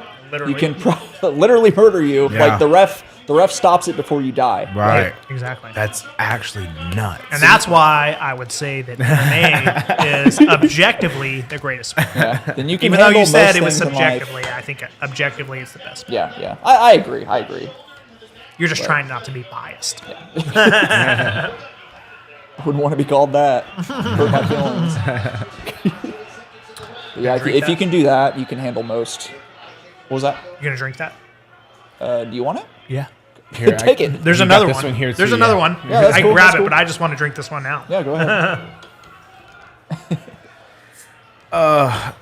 So after the camera incident, I was supposed to take a shower, get cleaned up and No whatever. wonder why it stinks in here. I know. I wasn't going to say anything. Hey, you know what that means? It means I was working my ass off. Okay. That's the smell of hard Damn work. it. This is pretty bad. Makes my eyes water. I had to do something, man. I was because I could have easily just took it easy today, but I've been taking it easy the past week, and I blame it on fucking Thanksgiving, dude. Thanksgiving's fault. It's not my fault. Thanksgiving. Goddamn turkey. Hey, did you guys have turkey for Thanksgiving? Did y'all eat turkey for Thanksgiving? I did. My did. fiance Yeah. Really? made fucking amazing turkey. Really? Yeah, it was amazing. Well, I had, well, shit. I hope my grandmother never sees this, but I had some turkey also. Wait, is she alive? Yes, Okay, yes, sorry. yes. Yeah, but The way you said that made me suspicious. I hope well, she bought this turkey from a local, I guess, place. Retailer. Yeah, and it was Farmer's market? It was on the less great side. It was Like a value turkey. It was questionable. It was questionable. It was HEB on sale. I wasn't. Hey, I love HEB, sir. I'm not hating on HEB. I'm just saying on sale. On sale. Hey, I actually do. I like to go through HEB's like on the meat side of things, and they usually have like 25% off on some of their stuff that they're needing to get rid of. Dude, that's where I feast, man. What's your diet like during camp? During camp, Yeah. It's very simple. I'd imagine. So it's a shit ton of lean protein. So like whether that's steak, chicken, beef, whatever, and green veggies, and lots of water, lots of salt, and that's about it. I'll have all of. It's funny because most people eat less when they're weight cutting, but I eat more. But I eat different things. So I'm basically cutting fat and on a calorie deficit, but also trying to keep as much lean muscle as I possibly can. So it's very high protein. Green veggies give me the carbs I need for very low calories, and so that's basically what I do. Gotcha. Do you have a nutritionist? I don't know what that's like for a burgeoning MMA fighter. No, I do it Okay. myself. Okay, gotcha. Well, I will I say assumed you I did, learned, but I didn't want yeah, to assume. I learned how to cut weight from my previous coach in Indiana. He's like a Olympic certified strength conditioning coach. Plus he's a fighter. Plus he used to wrestle, so he's kind of been through it all. Yeah. So he coached me through my first weight cut, and ever since then I've been using the same system and kind of perfected it to where it works for me. And I actually have a fighter coming up to where I'm helping him cut weight for his next fight. Okay, So cool. I'm So you actually also offering coach? it. Yeah. Okay, cool. Yeah, so I'm doing one-on-one coaching for fight preparation, cardio, weight cutting, etc. Nice.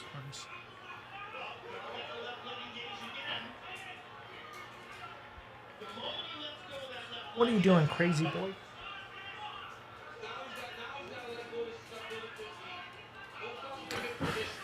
Yeah, I'm actually starting. Well, I say that I'm eating these fucking protein bars. I want to start a strict carnivore diet, and stay towards like only meats and just see how it goes. I've never done it before. I've tried it. I've done vegan. I was vegan for a couple months, I tried and that that too. was I lost interesting. my penis. What? You wait, hold on. Back this up. What happened? I lost my sex drive, dude. I was vegan for a few years. Really? To be honest, yeah. I'm just being open and honest about it. How come I've never heard? You've never told me this before. I have told you. You're just drunk before, and now you're sober. Yeah, dude. I tried being vegan for a couple of years, actually, but the problem is that all your sex hormones are based on cholesterol. So you actually require animal fats. Dude, to I be was healthy. laying the wood when this happened. When you were vegan? Yeah, I had a girlfriend. Well, She taught me into how long were you vegan? a little under 6 months. Yeah, exactly. Yeah, it's beneficial in the short term.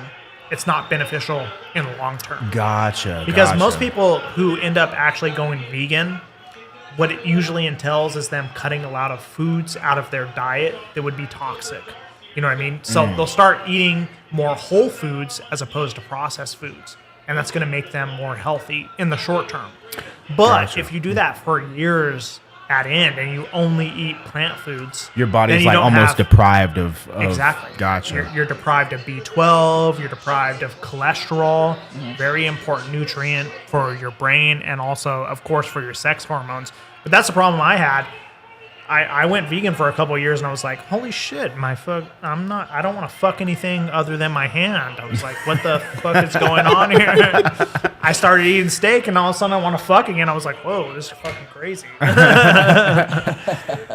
But cholesterol is a very important nutrient, dude. And Speaking of, because we're going to get into the Ian Garry fight here pretty soon. Yeah, He's a vegan. Is he?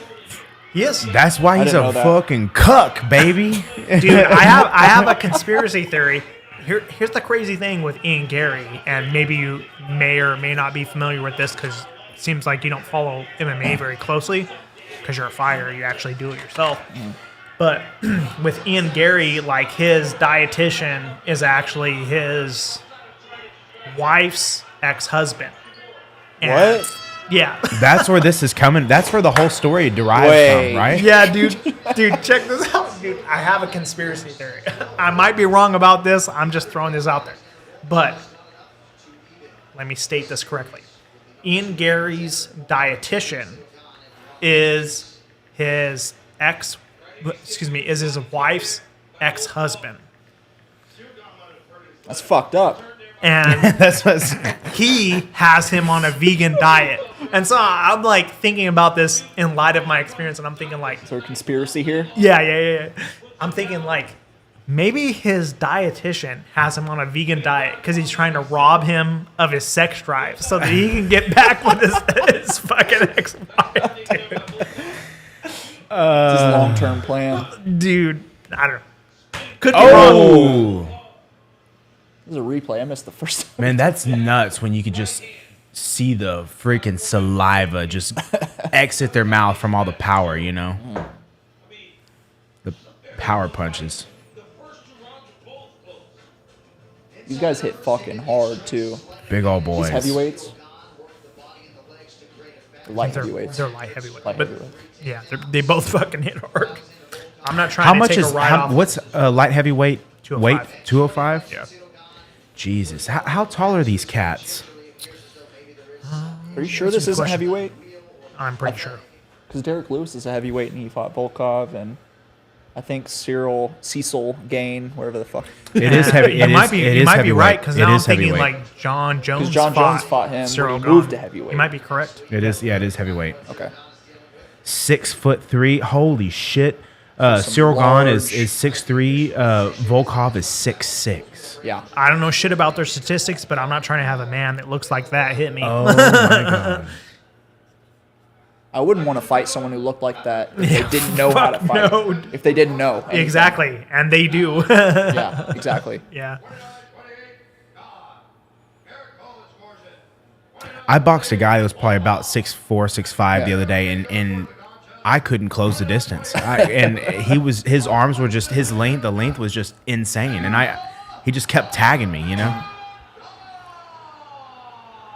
The decision. I've sparred with guys like that, and I knew that they were taking it light on me, and still they could have knocked me out. Yeah, I was like, oh shit. it's just I had a hard. guy. You There's a can't guy who freaking- trains at Gracie Crazy Barra. reach. Excuse me. What is the name? Baja. Baja. Gracie Baja at West Chase. He's a big, tall, excuse the insensitive language, African male, but wait, I wasn't gonna say that word. I wasn't gonna say that one. Not that one. African American male Okay. who was roughly that size, and he almost knocked me out with a knee one day when I was trying to like close the distance. Because how else are you supposed to, as a guy of my size, if you're sparring somebody who's like that, what else can you do? You have to just try to get on the fake. inside. You got to try to get on the inside, and you got to try to strike from there. And he snuck a knee right up inside when I was trying to shoot a body shot, and he just about knocked me out. Holy and I was crap. like, It's to the chin or what? yeah, to the Yeah. chin. Right. Jeez. I was trying to sneak slip his jab left to the body, and he snuck a knee right up in there, and I was like, "Poop." Flat on my back, and I was like, oh fuck. Yeah. What did he say? He broke his toe. You broke it in my toe.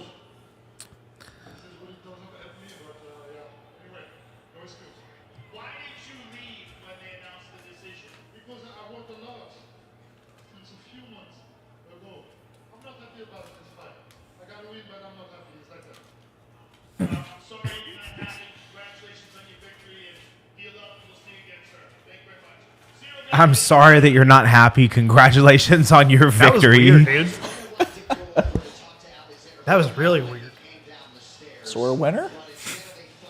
You're a winner, but you're... All right. That's hilarious. Joe Rogan is so fun to listen to. He's like, I'm sorry that you're not happy. Sorry you feel that way. Do you guys normally listen to Joe Rogan podcasts? I haven't in a minute, but I like listening to it. He's a very, very well-rounded guy. I mean, he pulls information. He knows things about everything, you know, which is awesome. You know, that's why he makes the big bucks. There's not another Joe Rogan like him. You know, they're like the guy is incredible. You know, so He's good at having conversations with anybody. anybody. And I feel like that's not because he's... How do I put this? I'm trying to be as respectful as possible.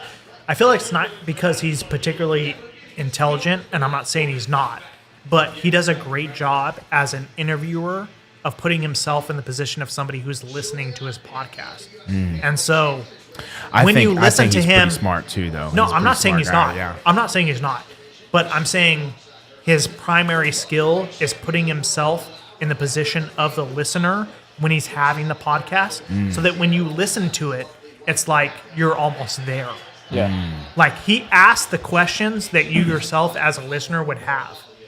And it makes you feel almost like you're there. That's why I love him so much. Yeah. I listen, not every podcast, but I probably listen to probably like 80, 85% of them. Right. Most of the time. His He's success is incredible. no accident. Oh, no. Yeah. Absolutely not.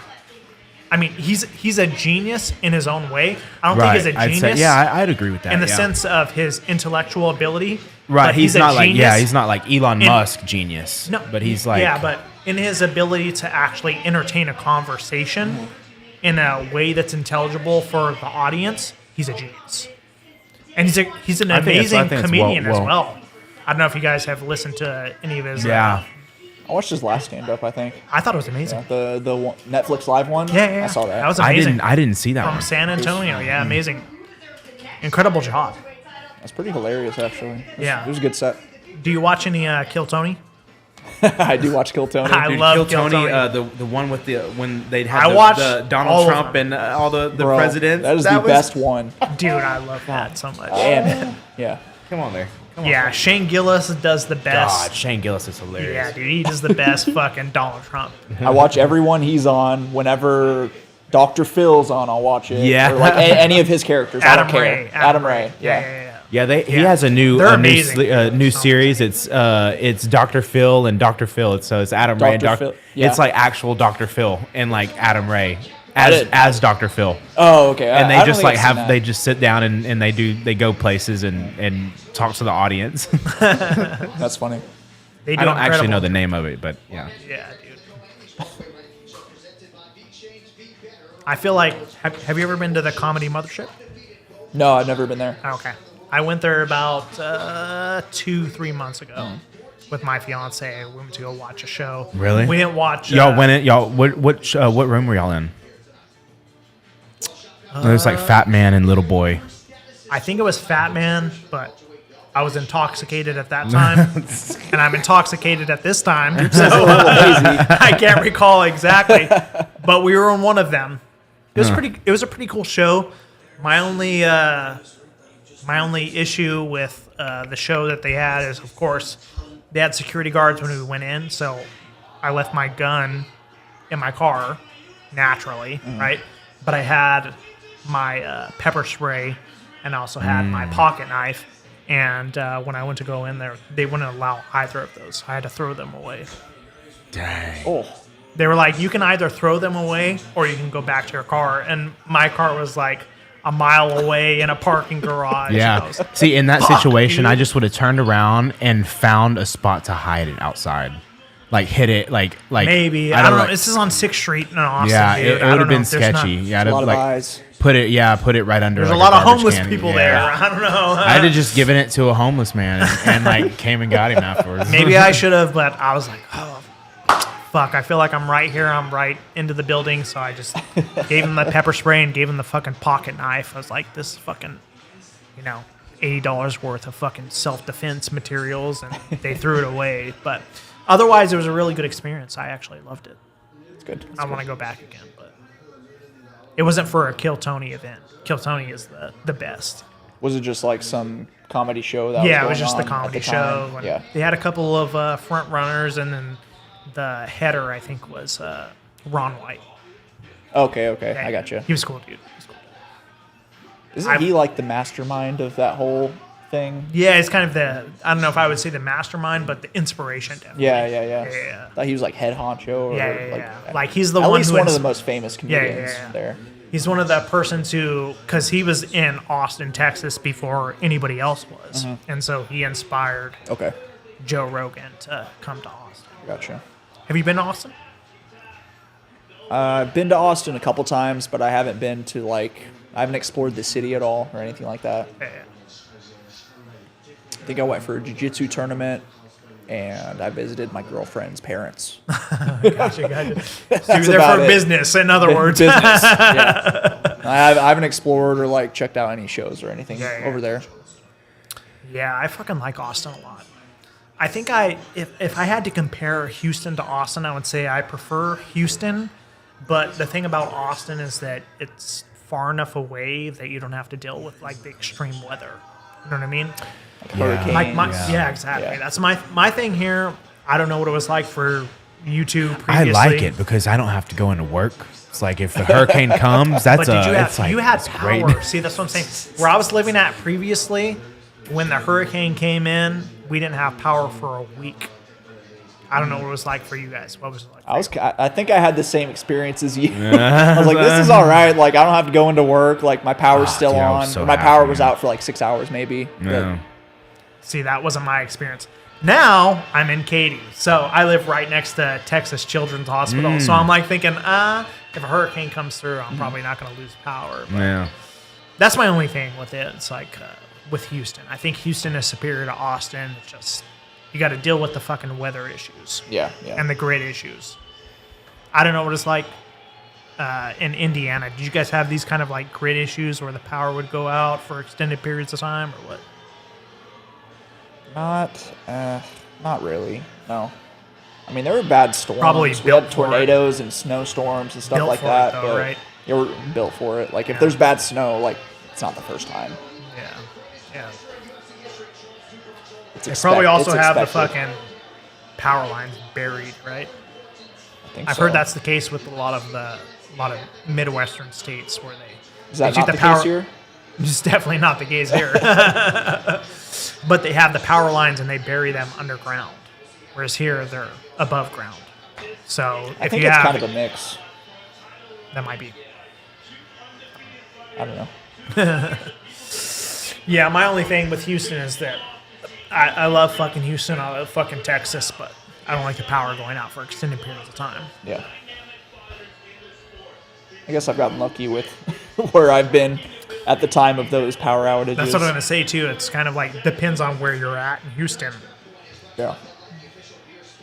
Houston isn't Houston. Houston is also Katy, Cypress.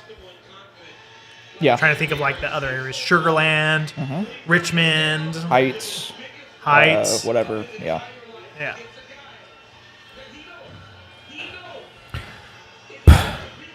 Well, all I know is I don't think I've ever been this sober on a live stream in my life. Sad. Eating creatine gummies for fun. This is how you're coping. Oh shit, dude! I'm gonna wake up. I'm gonna look like It's a restroom. yeah, right down the hall. I gotta go pee. Yes, yeah. Help yourself. You're gonna see the rest of the studio, aka where I sleep.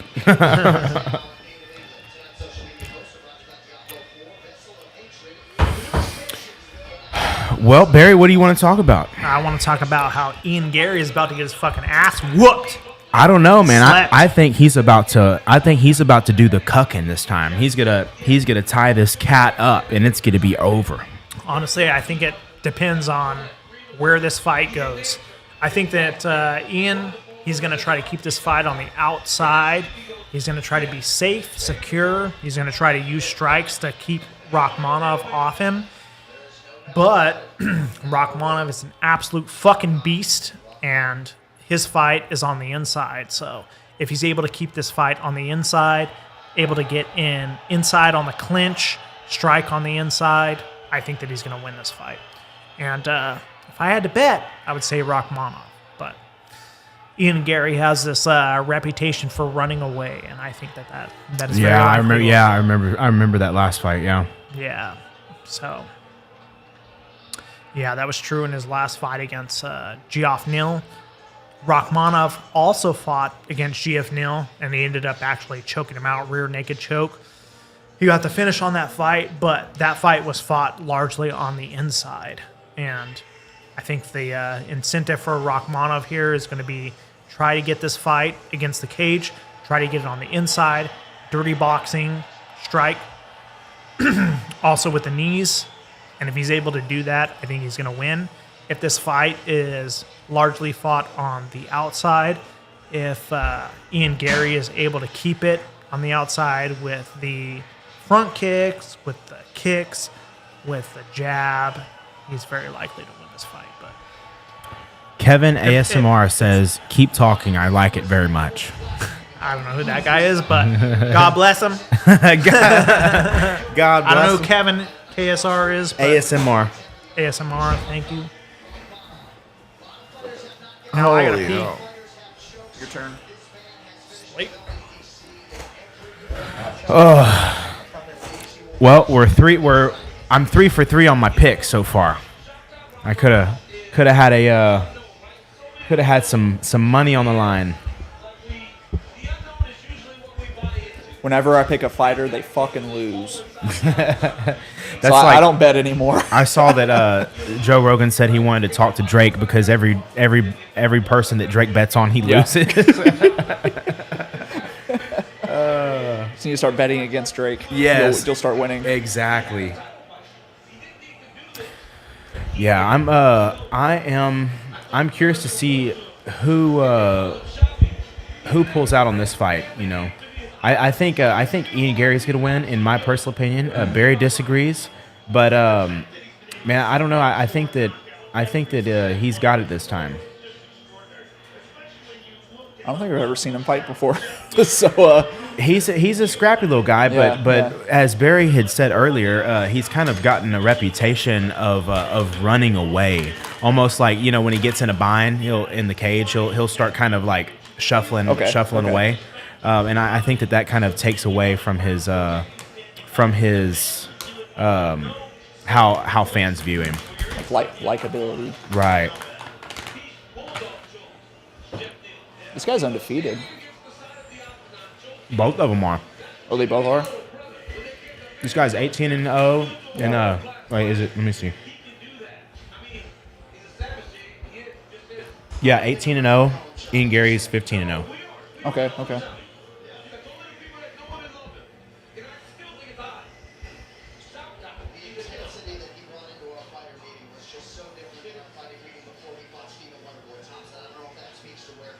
You said your parents live out here? Yeah, they do. Yep. What part? Like Deer Park, Pasadena area. okay. Yeah. Like East Houston. But I'm in this new year coming up. I've kind of like made a decision. Now you kind of caught me on a weird night because, like I said, it's been a weird day. But in this new upcoming year, I really want to focus on kind of weeding out the things that I shouldn't be doing and start trying to focus on making some money. You know, because I think that's my thing. Is Thank you, bro. like, you know, I have my day job or whatever, and that's cool. But I feel like finding an alternative route to make money, so you don't necessarily have to work for the man. You know. Yeah. And I've been looking at all kinds of different things. I've looked at mining crypto. I've looked into purchasing out equipment and renting it out, or renting this studio out, just for people that want to come in and chat for an hour and stuff like that. Because I friggin' went out and I got, this is kind of like a passion project, and so I made it, and I always you got to test things out to see if it's something that you want to do, and I mean, it's not that I don't want to do it, but it's not bringing me in any money, you know, and so I'm like, man, Yeah, I need to, dude, you gotta relax. I need to figure something out. Yeah, Just wh- relax. Whatever you got. Y'all. Yeah. No, I respect. Hey, you guys seen Breaking Bad? Heisenberg says, relax. Now, to be honest, dude, I've been in your position before where you're trying to make as much money as possible. I think this podcast can go very far, but everything that you start small. You know what I mean? Yeah, right. And so it's kind of like you've only been at this for what, less than a year? Yeah, about 6 months. I mean, yeah. you can't expect something to explode in less than that amount of time. You know what I mean? Things typically take a very long time. So I'm not saying that you shouldn't work hard at it, and I'm not saying you shouldn't be focused on it, but you can't expect to go, you know, have a 0 million, to 100 overnight. Yeah, exactly. 1 million subscribers overnight. I mean, No, I'm not having any doubts. It's just like the content creation process. It honestly takes it costs money, you know, and it's like, man, it's actually, you know, it's absolutely. So and with that being said, I guess that's my reasoning for trying to find an alternative way to get an influx of cash, you know. Yeah. And so Absolutely. I'm looking at all my options. I just got my LLC set up, so you know, Spacejumper's a full-fledged business now, you know. So I'm excited about that. Yeah, but what I'm just suggesting is that you don't think that you have to find another career necessarily. You know what I mean? Right. Like, in order to build a career in podcasting, if you really want to do that, like that usually takes a very long time. Right. Like if you just look at Rogan, how long did it take for Rogan to go from nothing to something? You know what I mean? Well, to where he's at. Yeah, but it took over 12, 10 Well, that's years. just for the podcast, but Rogan has been involved for absolutely. many years. Doing you many know? other things. Yeah, absolutely. But I'm just suggesting for this, I mean, it just like don't lose faith in this. You know what I mean? Right. No, I appreciate Like, that. Yeah, who that's knows? it. I mean, we're here talking about, you know, UFC 310, but you know, maybe 410. 10 years, 10 years down the road, you know, this might be something significantly more important than what it is now. You know? Somebody's going to be pulling up a clip of me saying Cercel Gain and be like, this motherfucker. Cercel. Fuck. I'm excited for this fucking fight, though, dude. It's probably the fight that I'm most excited for on this card. Ian Garry has something to prove, you know, because as you could see in the rankings, he's number 7, and this would be a big jump for him. Most certainly. This is definitely not where he wants the fight to occur, though. I feel like... What do you mean? Well, I mean that for Rakhmonov on the inside, which is his specialty, that's where the fight is going to be most to his favor. I feel like Ian Garry... Needs to get some distance. Yeah, absolutely. Do you know the specialty of each of them?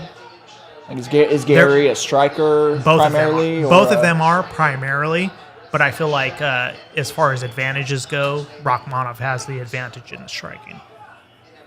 Okay. You can almost guess that from the name. Barry's very well rounded and knowledgeable about all fighters. Every live feed that we've done, he could tell you everything about every one of them.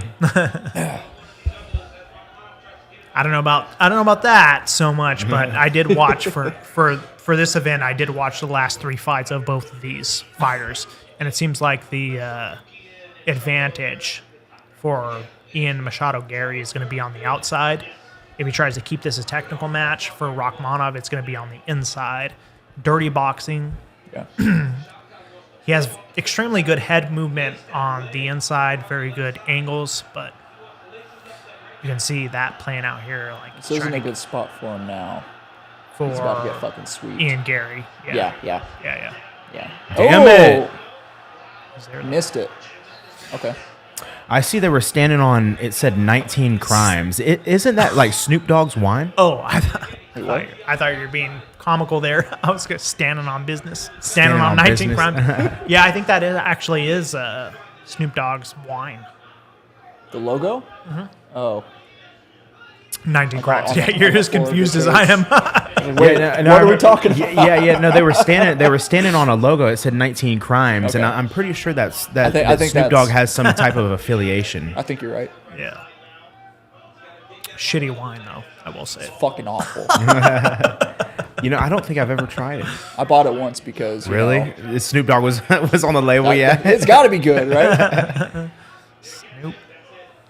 It's probably how they make most of their sales. You're like that's got to be okay. at Right. least. First time buyers. That's like yeah. that's like that like press release that Snoop dropped like I think a couple years ago, and he was like, "I'm done smoking. I'm not smoking no more." Yeah. And then like a week later, he's like the brand ambassador for like a smokeless barbecue pit, and he's like smoking some weed. And he's like, "Oh, you thought I was stopping smoking? Nah, when we smoking, we ain't smoking no smoke or something ridiculous." And but honestly, a smokeless barbecue pit's probably not a bad idea here, like in an apartment like this. Yeah. I'd probably against rules, but smokeless, you know. So. Fuck, dude. I had some of the best Texas barbecue I've ever had. Probably like a week and a half ago. Pinkertons. That's the you last day I remember? drank. Did you go there? No. Oh, That's okay. the last day I drank. So Oh, okay, we gotcha. we went to Barry Spanish Moon. Barry, yeah. We got fucking hammered. Oh, dude, I was sent. I got We sent. were all fucking. I got sent to the moon. Those margaritas. There's a place over here called Spanish bad. Flower, Fuck it.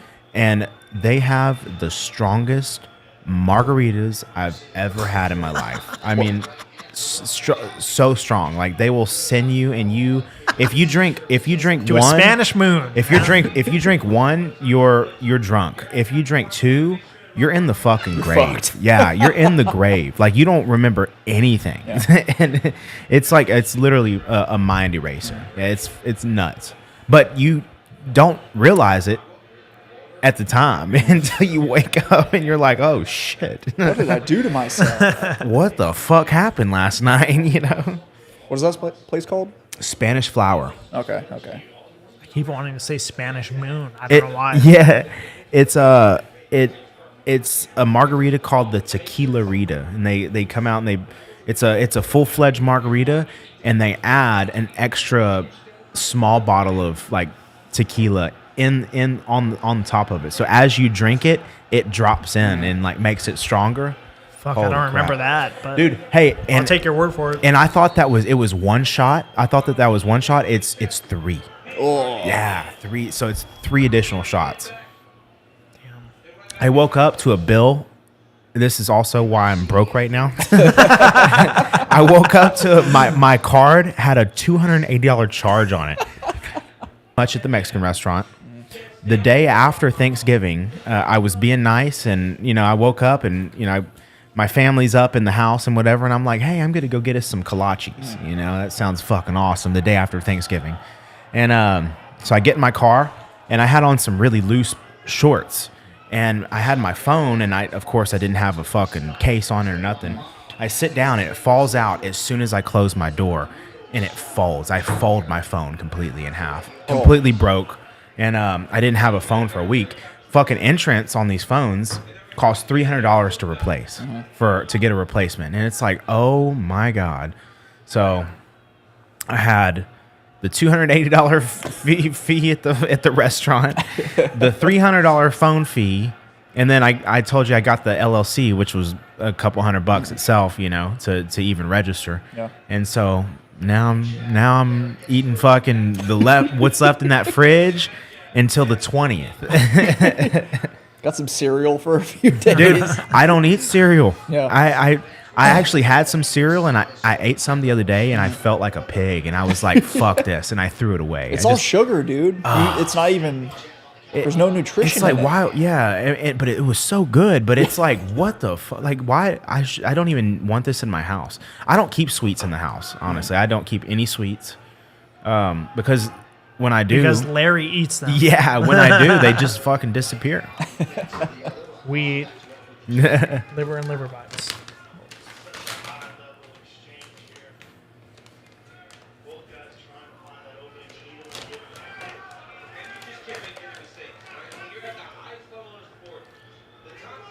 I'm on a little herb break too. I was hitting the herb too, and that definitely didn't help with the munchies, you know.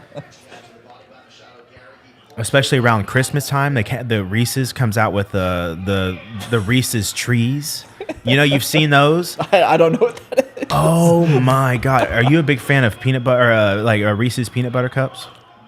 I don't eat that much candy, to be honest, but I'm a big fan of You're peanut telling- butter by itself.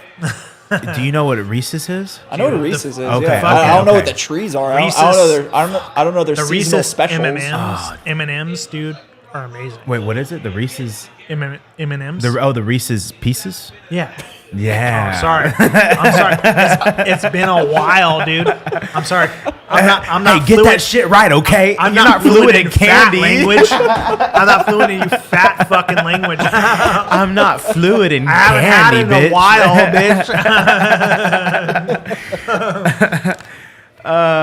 bitch. Damn. As I sit over here and eat Hey, beef and beef liver. There's absolutely nothing wrong with Bites. that. I love Exactly, those things, but honestly. that's why I don't know about fucking Reese's M&Ms. They're probably about $20 a bag, but I fucking love them, honestly. Where do you get those? Whole Foods. Damn it. I'm going to have to get You some. probably get them at Sprouts, too. They're pretty gamey, but Nah, I think what I that's, like. that's I feel good. like if I'm destroying my liver, I should eat some liver. Some replacements. Replenish the liver. Hell yeah. Replacement cells. Yeah, I'll take one. Take the bag, yeah. I'm just following wherever the bag goes. He's gonna run over here in a second.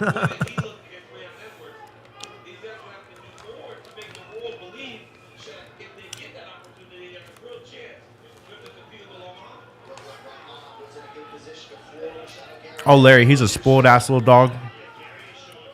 But he goes everywhere with me. I go on runs in the morning. I haven't been going on runs, but he'll go on runs with me. We'll run about 3 miles, and he loves it. He's pulling me the whole way. Yeah.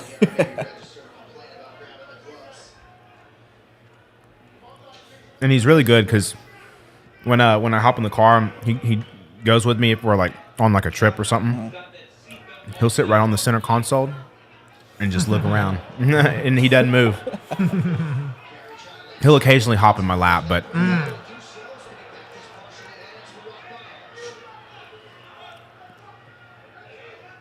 is this a 5-round fight? Yeah. Yeah, it looks like it. What the hell? Strangely. Co-main? Yeah, strangely. No, it's not not. co-main. It is not? co-main. It is. No, Yeah. Oh yeah, it is. My Yeah, bad. it is. Sorry. It's co-main. I thought we had But two it's after not this. for a belt, which is why it's strange. It's for 5 rounds. Contractual thing, I suppose. Alexandre Pantoja. What's up? What's up, buddy? Pinoche. Pantoja. Hit us with that one more time. Pinoche. Pantoja. Shit. Shit. Did you That ever see that Lucci. show? Which True one? Detective? Mm-mm.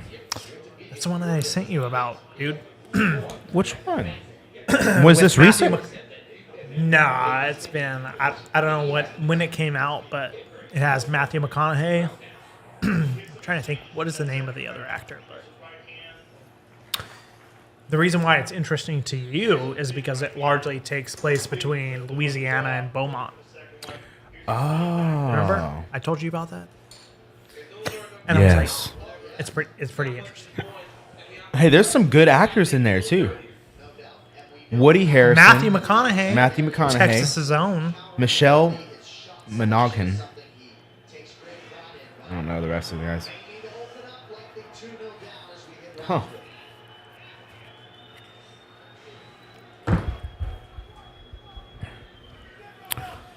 Let's fucking go, Rakhmonov.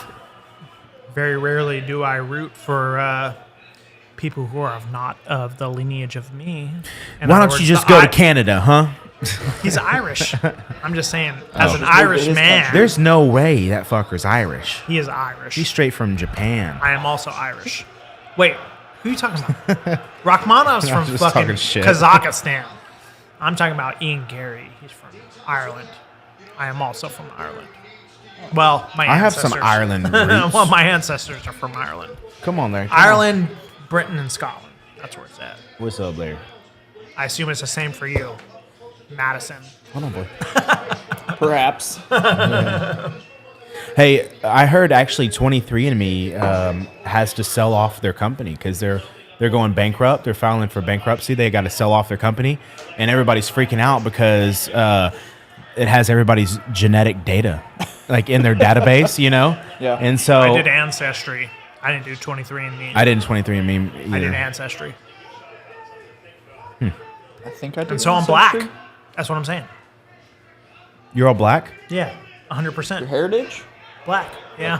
Like You do look black. you albino? 99.9% black. That's what I'm saying. That's crazy. I never would have guessed. No, I'm like actually like 80% British. And there's like a mix in between there between Scottish and Irish. So white is what I'm saying. I am white. That's what I'm saying. I never would have Definitely got guessed. some Irish. I think I've definitely got some Irish. I think there's some German in there. Yeah. I got blonde hair, blue eyes, so I'm basically German. Hitler's master race. Aaron the Aryan. Yes. You can call me that.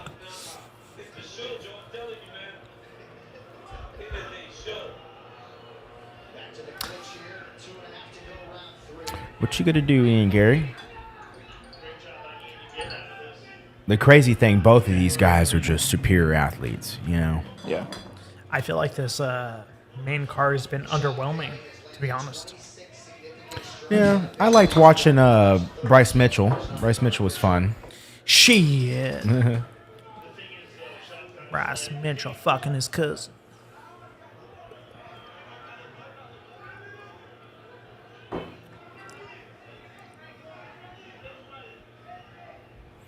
Joshua Van was a good fight too. They were throwing. Absolutely. He's beating the fuck out of that guy, though. What is his name? Duran? I'm trying to think of what was the last name of the guy. Yeah, This fight? I think it's Duran. Yeah. You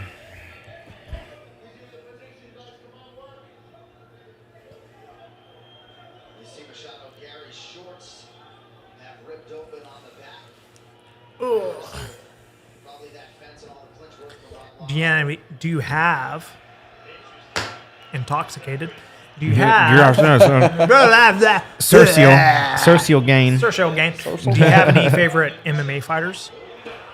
Man, my favorite like me? fighters are probably Me, myself, me, and I. myself, and I. No, I like Justin Gaethje a lot.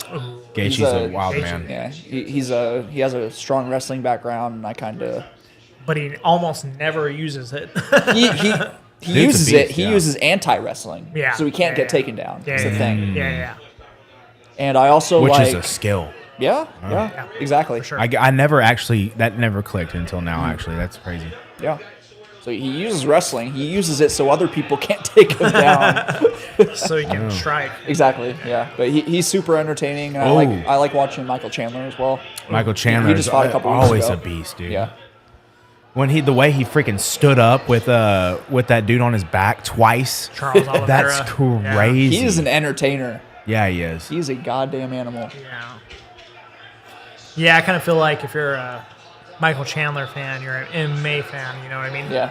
Like, no matter what, he's going to make the fight interesting, even if he doesn't win. So. Yeah. Yeah, he's a superior athlete. I was wondering, like, what the hell is he doing? But the dude's like a CrossFit athlete too. Like, I mean, he's in the CrossFit gym, like doing crazy workouts. Yeah.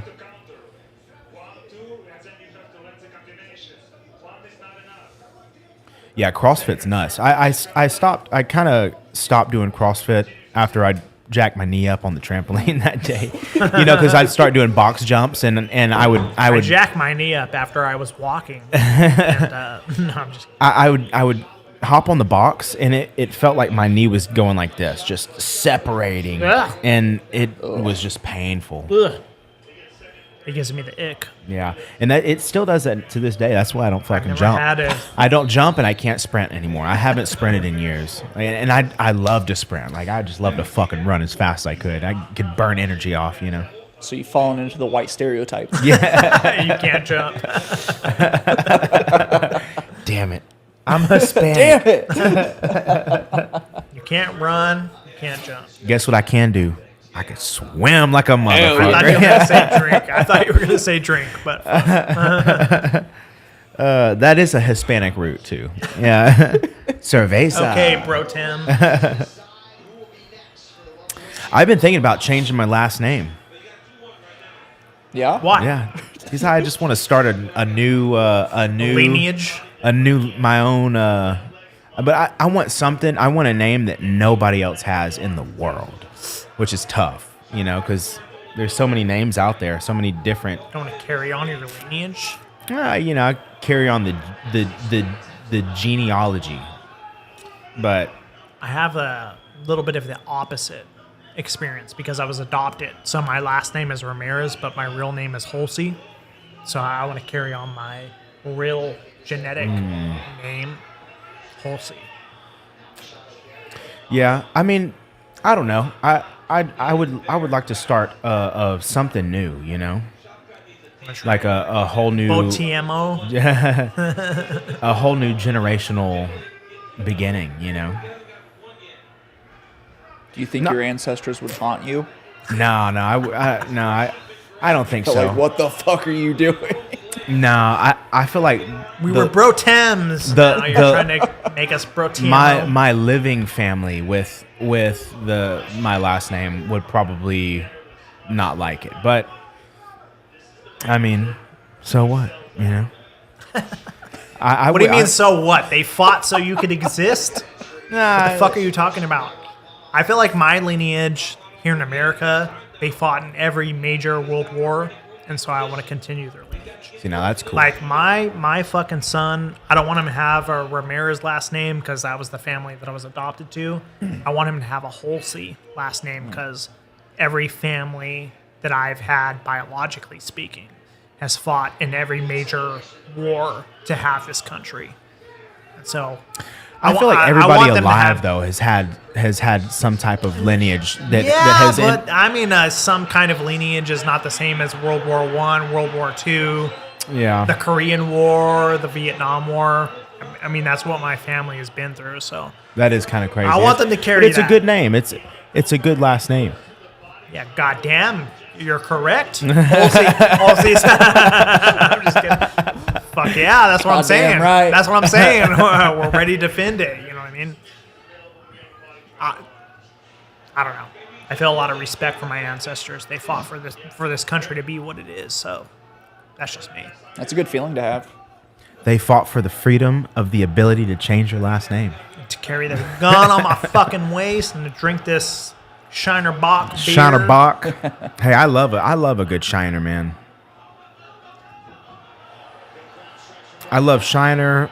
Dos Equis is also a go-to of mine. Damn. Oh? Oh? Oh? Oh, wow, reverse it. wow. Nope. So Machado and Garry could have gained some separation there. Stayed engaged. About 90 seconds to go here in round 4.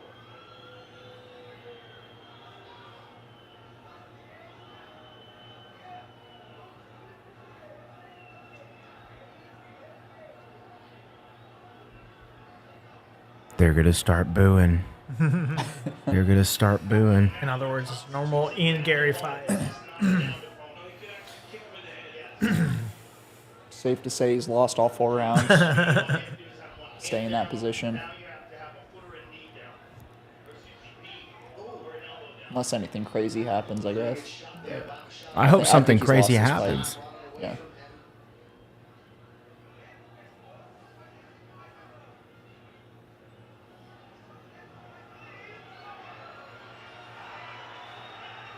Let's fucking go. Ooh. Good attempt. Something crazy is about to happen. Oh. No. Too slick. No. Oh. Slippery. Too slippery.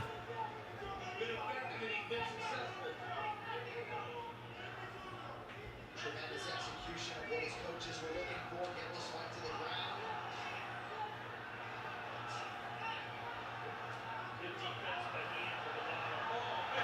Jeez.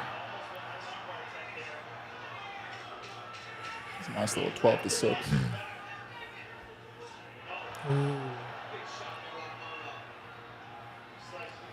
Bam.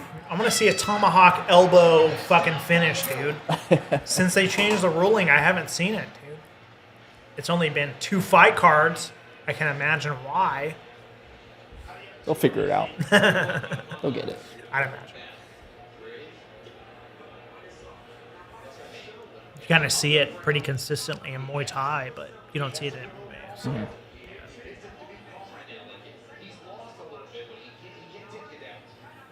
Well, we're not going to see it from that bitch John Jones.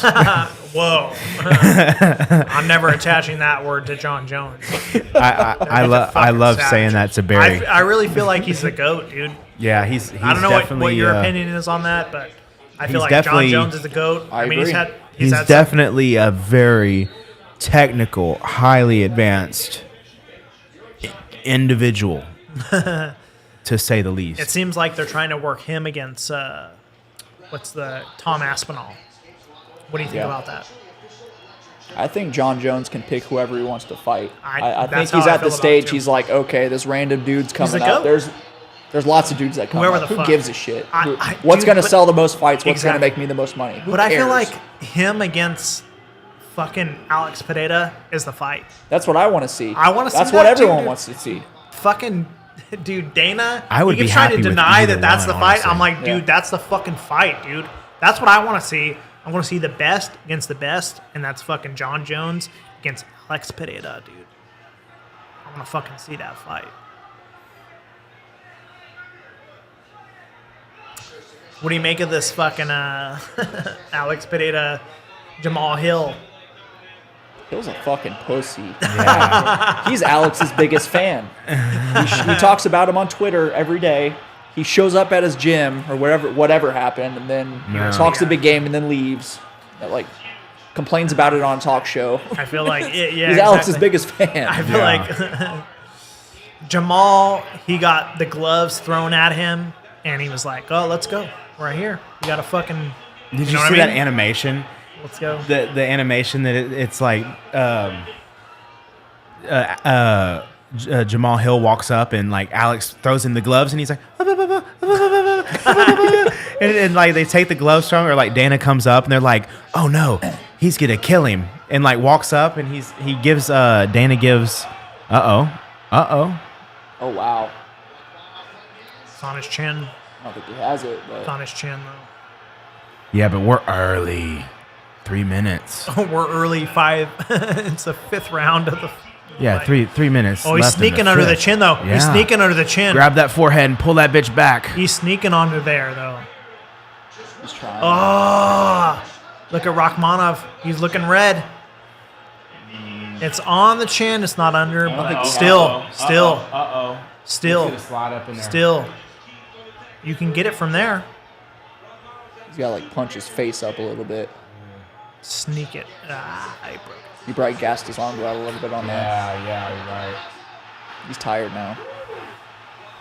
Damn it. And now here is Rakhmonov on top, dude.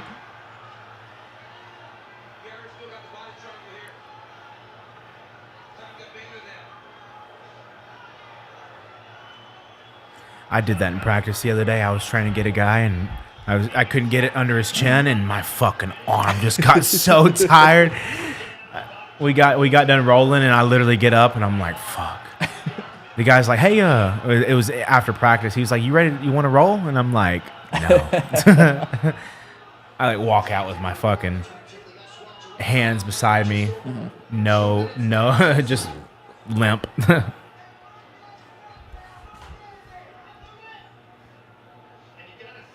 I love those morning jiu-jitsu classes, though. I don't know why. I wake up and it's like I have to wake up and survive. You know? It almost like sets the standard for your day. Yeah. Like, okay, I did something badass today. Yeah. What else can I do? Somebody tried to kill me today. Yeah. Okay. Well, I prefer morning jiu-jitsu over evening jiu-jitsu. 100%. I've always been a fan of evening workouts. I think it's just been my schedule. So it's just what I'm used to, Yeah. I think. But I want to start going to the morning workouts at Main Street. Those are where all the pros train. And, Oh, really? yeah. So it's mainly beginner guys for the evenings at Main Street. So I'd like to start making some of those pre-noon practices.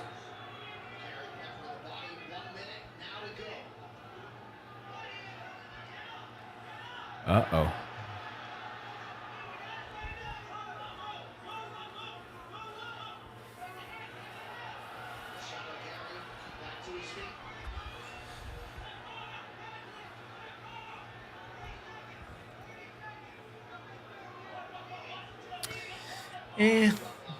like these fights have been mostly underwhelming.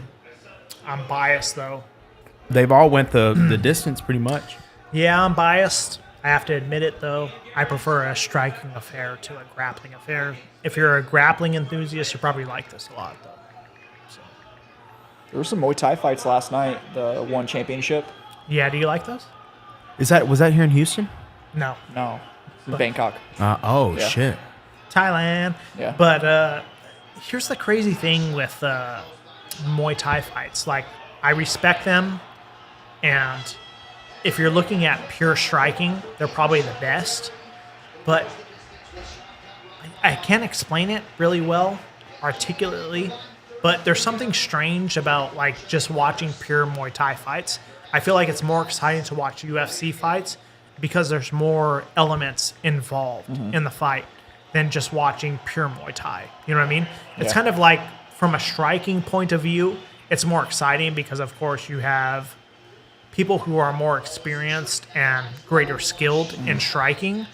But when I watch a UFC fight, it's like kind of like, well, it could go anywhere. Yeah, So it's yeah. more exciting in that way. It's more chaotic. Yeah, exactly. Yeah, exactly. But I feel like as far as pure striking is concerned, I feel like one championship has better strikers. But the UFC is not pure striking. You know what I mean? Yeah, It's MMA. Yeah. And I feel like the MMA and one championship is like kind of like meh. I don't know what your experience is. I've kind of seen the same thing. I think UFC is kind of the standard. The gold standard, yeah. Yeah. Yeah.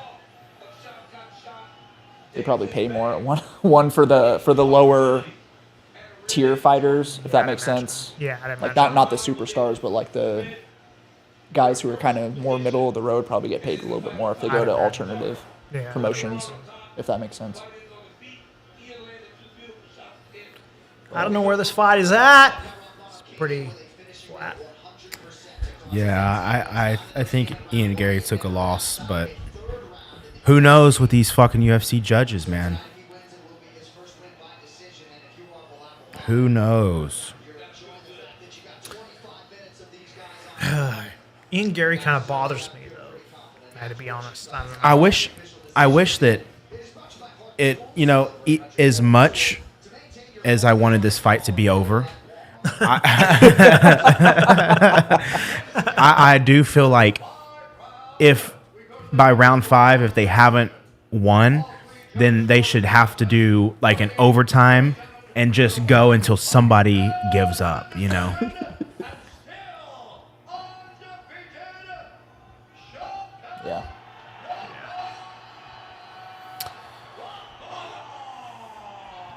That's kind of what they used to do in boxing. They used to go for as many rounds as it took for there to be a Hundreds. winner declared. Literally. Yeah, hundreds. Yeah. Literally. Damn They it. had to take it down. I didn't know because that. They Yeah, were dude. deaths. Like people aren't made to do that Yeah, stuff. yeah, that's right. Yeah. those people they're on a different level, dude. I don't know, 100 rounds. That's crazy. I could hardly do 2 or 3, so I can only imagine 100. That's over 8 hours of fighting. Honestly. That's someone, crazy, one-on-one. dude. That's so fucking crazy. You had trained previously with Ian Machado, Garry. Was there anything that surprised you in this fight? Who's the champion at 170?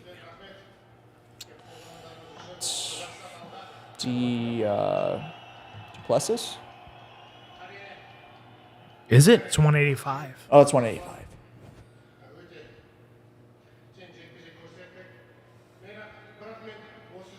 Dude, there's so many fighters in the UFC. It's hard to keep track of, you know.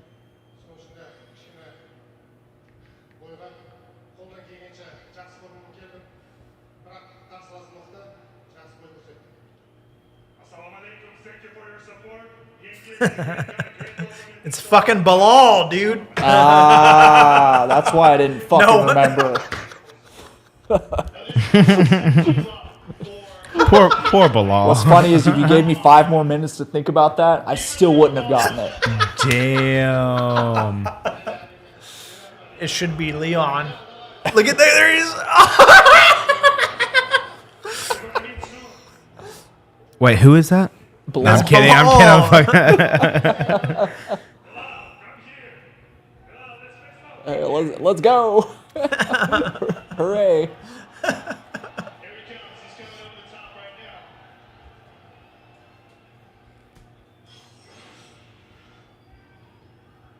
Security doesn't know he's the champ.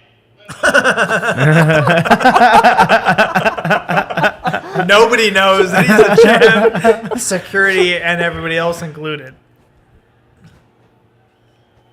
The champ, ladies and gentlemen, Rakhmonov. They beat him. Oh, Bilal's gonna get his ass beat. Title eliminator fight. Shavkat won the fight. He will face you next for your undisputed title. Give us your thought. I'm excited for it, man. I see the crowd booing right. Those boos are gonna turn to tears real soon, guys. It's another victim that I've seen us break. Dude gets dude just has a bad rap. It's so the first time I saw Bilal fight, that I was like paying attention, he got eye poked and was like crying, and I was like, that fucking pussy, you know, like. But hey, those I talk shit, but those eye pokes are no joke, you know. Shavkat Rakhmonov, ladies and gentlemen. Shavkat Rakhmonov taking care of business tonight against Ian Machado, Garry. His next fight will be for the He's tripped. UFC Oh no, he hugged somebody. Poor guy. I mean, he. Rakhmonov looks like a fucking just gets a bad Mongolian, rep. bro. He looks like he's ready to fucking take a village, sack a village. So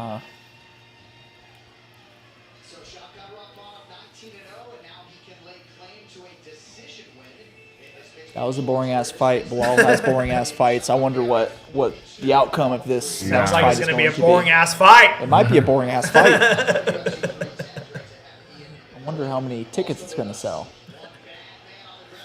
They're gonna have to stack that card. You know what I mean?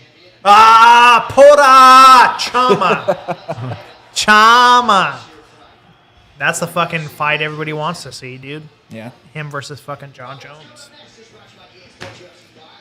I find it crazy that fucking Dana White's like, who wants to see that fight? Who wants to see fucking Alex Pereira versus John Jones? I'm like, me? Me. Everybody? It's because he loves both of them. He doesn't want. No, he doesn't it's want because there to be he's a miss. businessman and he doesn't want to see fucking Alex knock out fucking John Jones because that takes away his fucking sellability of the heavyweight division. That's what it is. Because if Alex comes in and he fucking smokes John Jones, I'm not saying that would happen. I'm just saying hypothetically, if that did happen, then he has to sell the light heavyweight division and the heavyweight division because his star in the heavyweight division is John Jones. Alex Jones could come. Excuse me, Alex Jones. Alex Jones. Alex Pereira. I'm fucking aliens. Making the frogs gay. They're fucking store kids in boxes. You know what I'm saying? Alex Pereira, if he comes in and he smokes John Jones, then there goes his heavyweight champion. Then it's going to be Alex Pereira in light heavyweight and Alex Pereira in the heavyweight. Yeah. I think that's why. Yeah. I think that's That- why yeah. Dana White is opposed. But that's crazy that John Jones wants that fight because Alex is a scary guy. His logic makes sense though, because he's like, well, who should I fight? Should I fight Tom Aspinall, an up and comer, or should I fight Alex Pereira? Who would you fight if you were John Jones? Who has the more accolades, Tom Aspinall or Alex Pereira? It makes more sense to me to fight Alex Pereira. He has more accolades. He has all the hype He that does. Tom Aspinall doesn't have right now. It makes more sense. So if not John Jones, then what's next for Aspinall? You know? I'm trying to think who I don't even know. cares? Exactly. Who gives a fuck? I'm trying to think who is. I mean, because I was gonna say Stipe, but Stipe just lost. So who's under Stipe? Stipe retired. Jamal, but that's light heavyweight, right? Who's next in heavyweight? Okay. Tom Aspinall is next in heavyweight. So it's John Jones, Tom Aspinall, Cyril Gane. I feel like the most explosive fight is going to be against John Jones. What they'll probably do Alex is Pereira? just both. It seems like what they're trying to work is John Jones versus Tom Aspinall, but I feel like that's not the most exciting fight. I feel like it's John Jones. I mean, he versus is Alex Tom Pereira. Aspinall is the interim champion, you know? He deserves it. I don't deny that. But looking at this from the fan perspective, what is the most exciting fight? It's John Jones versus Alex Pereira. I feel like that's it. Both champions. Both champion mentality, you know? Okay. Dude, Alex Pereira is scary as fuck, dude.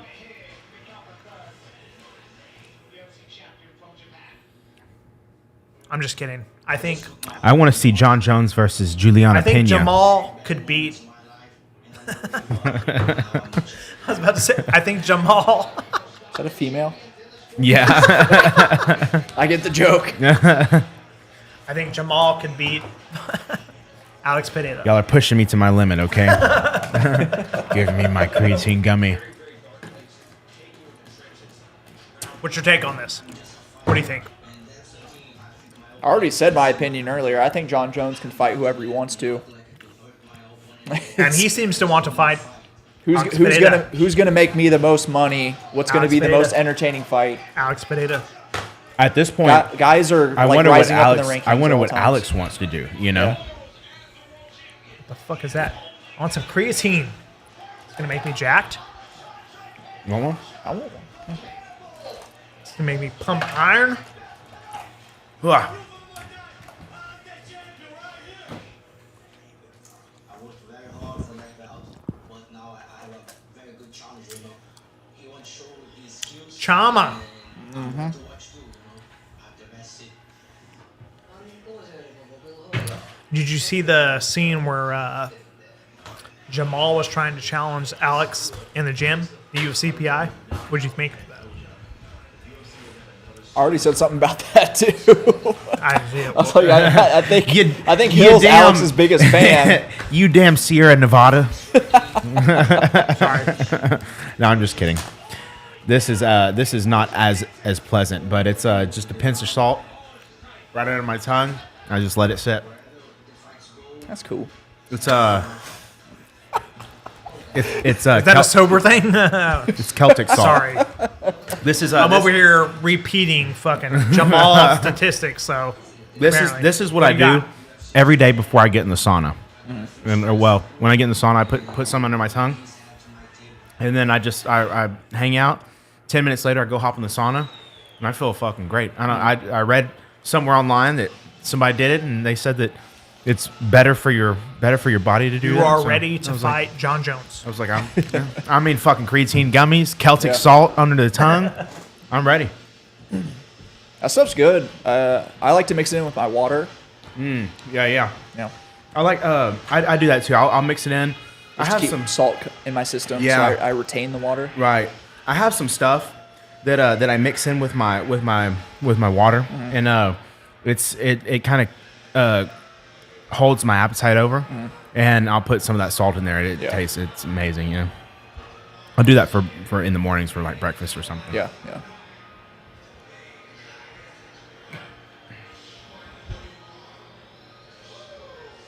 All right, the main event.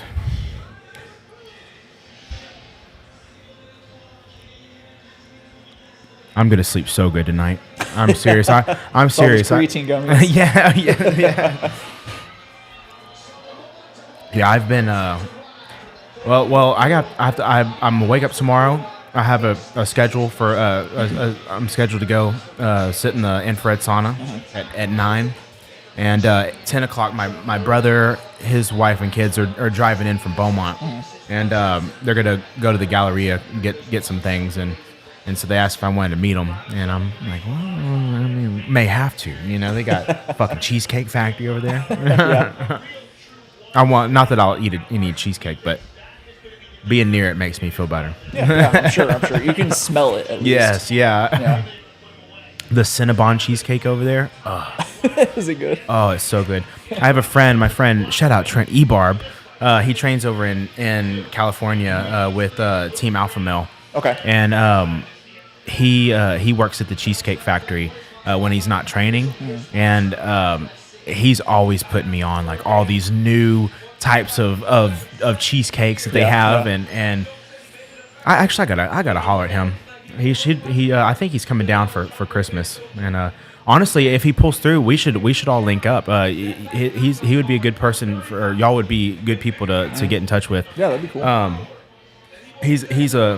His family started a jiu-jitsu gym back in Beaumont years ago, and they had him in there since when he was crawling, and so I mean that He's good. You'd like him. You would definitely like him. Nice. Sounds like a cool dude. Mm-hmm. Yeah, he's a cool cat. Yeah. Trent Barb. He's legit. He's serious about his training too. That's what he loves it. And he fights out there. I forgot the actual promotion that he fights for, but when he fights, he usually comes down to Beaumont and fights at Fort Park, and that's crazy to go to because I'm sitting there and me and my friends, we buy a table right ringside, and we are just screaming the whole time. I wake up the next morning, I can't talk. Like I'll try to talk, and it's just like you've lost your voice, completely gone. Yeah.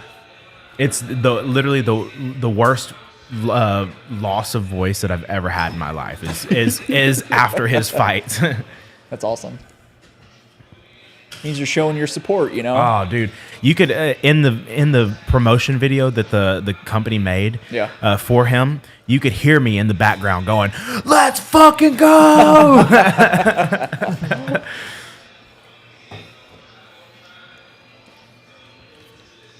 Oh man, I'm gonna take a nice fucking shower after this. Like I told you, I didn't get to take a shower after I worked out. I feel almost like not nasty, but nasty, Grimy. A little grimy. I need a nice shower. Fucking get the loofah out, put some soap on that bitch.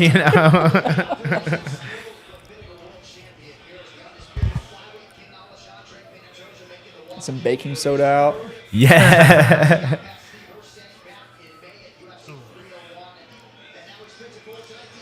Panoche. Pantoja. He's a fucking dog, dude. Yeah, all these cats are dogs. This is another fighter I didn't know was a champ. Right, yeah. 125. That's hilarious. No one really knows him. I think this is 135, right? He's 125. Okay. What do you fight at? 155? Yeah. Lightweight. I gotta respect the song though. Many Men. I feel like that's one of the best MMA walkout Trump songs. has to be there though when they do that. Many men. Oh, dude, I'm so Wish fucking that happy upon Trump me. won, dude. Agreed. Barry lost like 1,000 followers from. Not 1,000, but about 500. That's a lot, though. That's a lot. I don't give a fuck. 1,000 in California, 500 here. It comes with the territory, you know what I mean? Filtered out the cowards. Exactly. I mean, Those guys Yeah. will turn on you. it is exactly. It is what I mean. Keep a strong audience. Were they really followers? Exactly. They were just people who Stalkers. like my style stuff. No, It is what it is. Yeah, I think it's interesting that so many people are so aggressive about the idea of Trump, a Trump presidency. You know, Well, it's because the way that the media has classified him as being like a yeah, you're like a Nazi or a fucking fascist or a white supremacist if you support Trump. I mean, it's ridiculous, and I think like most people who are reasonable are going to recognize that. It's like right. But even It's people what it that I work with, smart people. I mean, physicians and things like that. Smart. Book smart. And they asked me who I was voting for. I was like, voted for Trump. And they're like, what about women's rights? I'm like, what rights? What rights did they lose by voting for Trump? yeah. I was like, I don't. Fucking retards, dude. It's propaganda. Yeah. Exactly. That has I'm nothing like- to do with your argument. Fucking I think retards. I think I said like you should be smart enough to figure this out on your own, and they were like, "What did you say?" It's like, oh, my bad. Not the right play. The workspace is always an awkward place to talk politics. I would never do it. I mean, as somebody who lives and breathes in academia, I don't talk about my politics with any of the Really? people that I work with, dude. No, it just is what it is. I assume default that they're going to be very extremely liberal, and I'm not about that life. Well, the so- majority of Houston, I mean, it's just- I saw Houston was blue. The majority is voted blue, which I didn't know. I figured it. well- I know major cities, of course, but Exactly. Yeah, I was going to say, like, if you look across the United States, the people who are going to vote blue, the vast majority of them are going to be in major cities. Everybody else is on the same page. And even though I live in Houston now, the place that I come from, very small country area in California. So I feel like my point of view is going to be pretty much the same as most people, except for these extremely university educated blue areas. odd. University educated areas are. It's not odd. I mean, it's reasonable. Most people in academia are going to lean left, extremely left, and that's just a product of the education system. So you'd imagine that in a place like Houston, I mean, there's millions of people in Houston, the Houston area.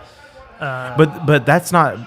Houston isn't or Houston isn't the only city in Texas that has a big university in it. Yeah, but if you look at the other major areas like Austin, what do they tend to lean? They lean left. Yeah. Maybe the exceptions to that might be El Paso, but is Yeah. that Texas or Mexico? I don't know. I mean, you know what I mean? No, that's fair. The vast majority of major areas, Dallas included, Fort Wow. Worth area, like they're going to lean a little bit left, and I think that's a consequence of the education system. As somebody who is a product of the education system, It's pretty much that- that way across the board. Like Which if you go to is- if you in go to any any state. major city that Yeah, has you're like correct. a Yeah. university or two, it's going to any be state, any majority state. liberal. Yeah. or That's whatever. crazy to me though. Yeah. You know. It's not that crazy though, because the education system is such that it's gonna inculcate a leftist ideology in the vast majority of people.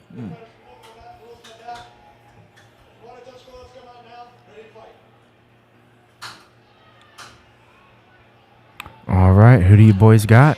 Pantoja. Pantoja. Me too. I don't know if I'm pronouncing that correctly, but Pantoja.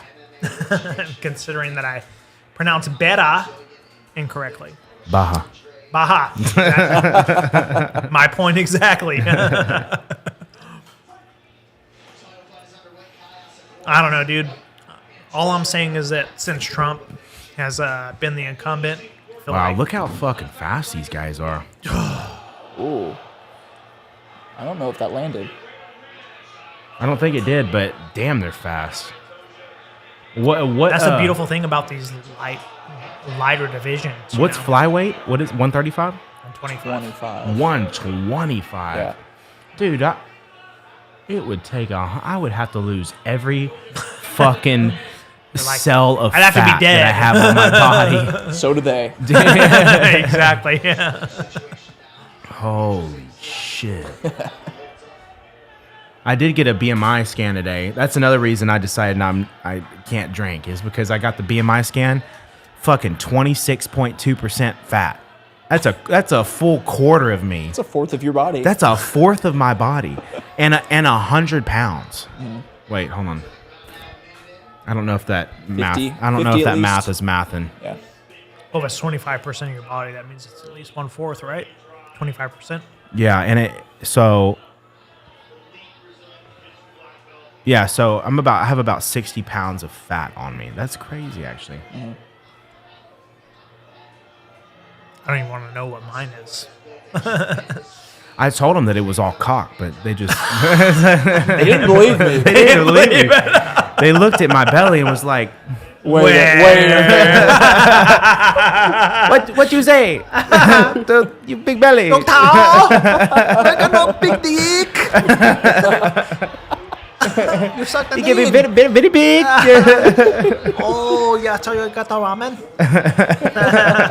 Ramen?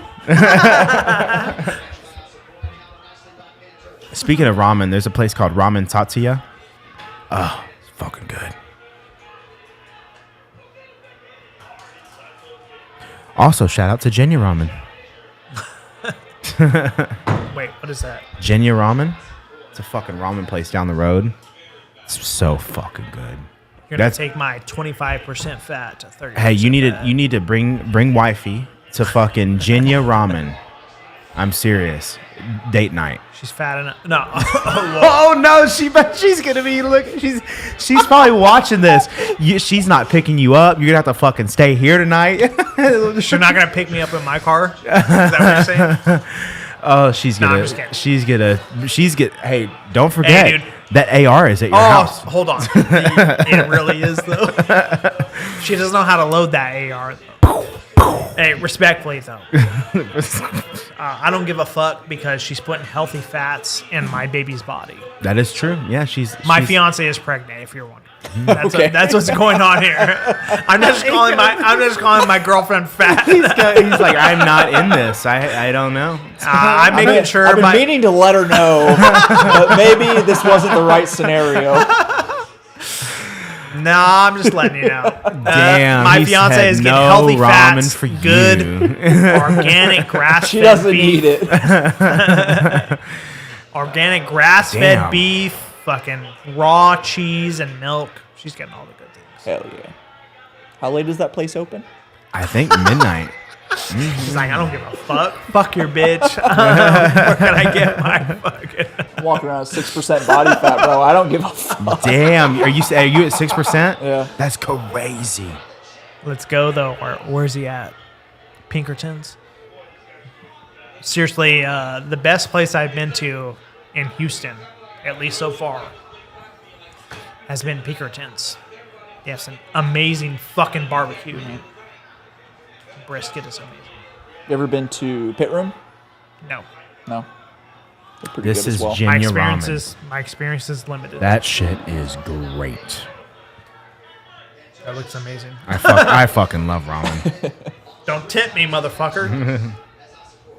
They closed today at 2300. Wait, what? They closed today at 11.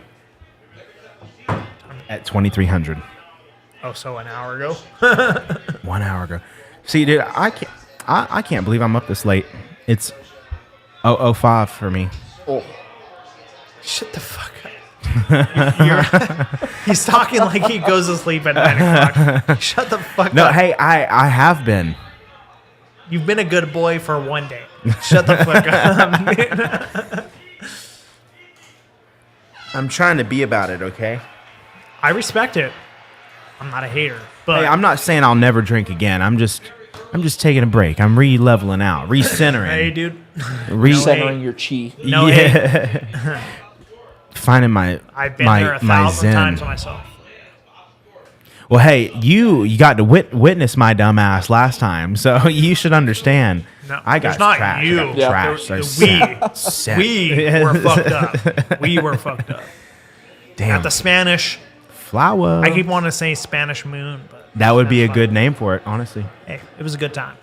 I'm actually pissed because so right here is Washington Avenue, and there was a bar called Bottled Blonde. Had a bunch of hotties working there. I'm sure there's gonna be hotties. They closed down. I'm sure there's gonna be hotties working at the new place. They named the new place Mr. Washington's, and it's a fucking picture of George Washington, and it pisses me off because Respect. I wish they'd have just called it George's. George's on Washington Avenue. Like, it's fucking just go to George's, you know? It's like, fuck. I don't know. It's just, I don't know. It just fucks with me.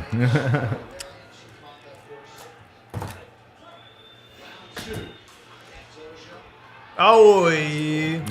Yeah.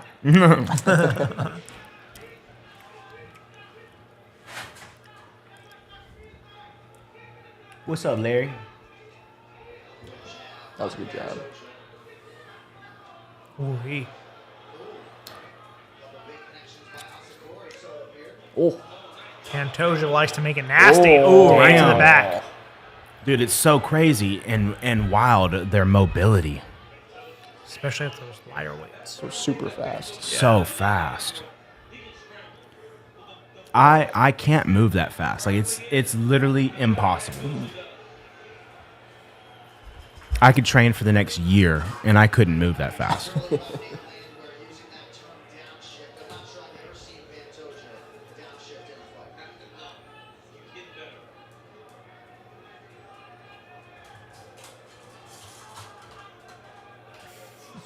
I mean, even that What are you doing, hit, crazy boy? it's like, What are you doing, crazy boy? I can't, like, that was as fast, that was as fast as I could go, dude. And they make it look like nothing. Yeah.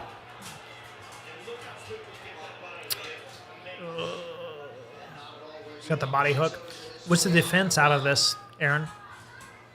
If you're working through this, what's the defense? He needs to transition to his right side instead of his left side and start peeling that foot off of that triangle. That's what he needs to do. He Leg needs to pummel? switch sides. Leg pummel. Yeah, like whatever that is, he can pin that foot that's down by his legs down and try to like sit over it.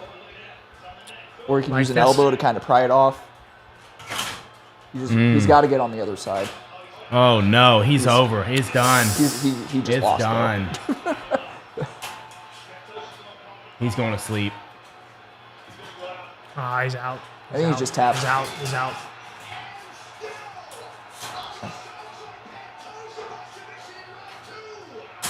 Damn. Damn. Damn.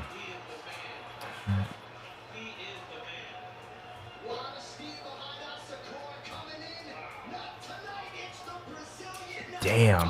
Who's next for Larry, Pantoja, dude? Larry, you tear all my shit up, dude. He tears it. I swear to God, I can't keep a clean house because of him. He does this all day. Yeah. He's just curious. He just wants to get into everything. Yeah.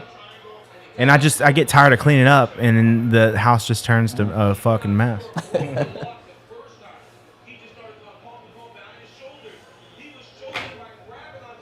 Damn. Monaco. So here's the scramble, kicks the leg out. By the time they fall, he's got body triangle.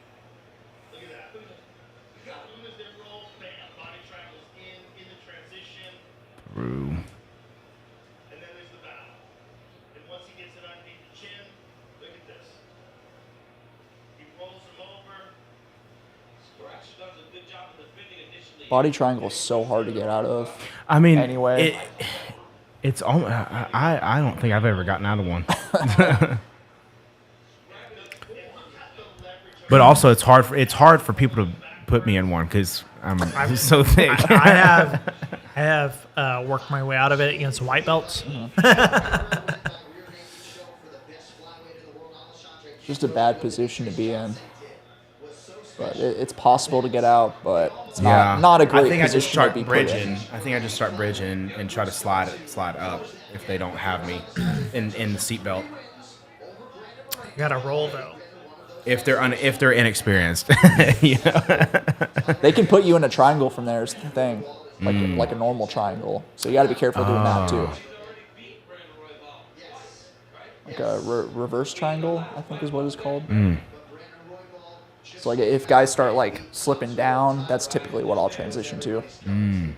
So I'll throw my leg over their head and get either an arm bar or the triangle.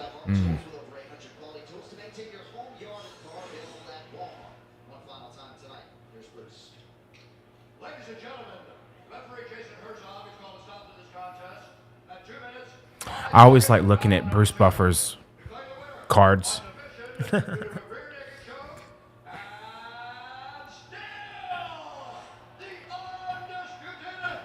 Dana White.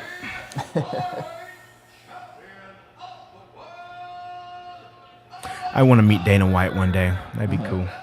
He's a G, man. He's a cool dude. Yeah, the point. I always loved Dana White, but during the pandemic, when he decided to go to Fight Island, when nothing else was going on, dude, and he was like, "I'm gonna throw this fucking Fight Island to have fights on," when no other professional sports were going on, I was like, "Dude, I'm Dana White forever." Yeah. Because we were sitting there, I don't know what your experience was like here in Texas, but for me as a Californian, I was sitting there like, there's nothing going on. Literally nothing fucking going on. And he's fucking willing to take the risk to fucking have fights. And I was sitting there, this is literally the only thing that's going on, these fucking fights at Fight Island. It was amazing, dude. It was everything was normal here in Texas. It was there was still partying going on. Everybody was still out. Everything eating was shut restaurants. down in California, dude. Everything was shut down. I was working at Papado Seafood when it got at its worst here in Texas, and I was still working, and they just had us we moved to go only. So we would just to go only for we just bring food out to their car, like contactless delivery.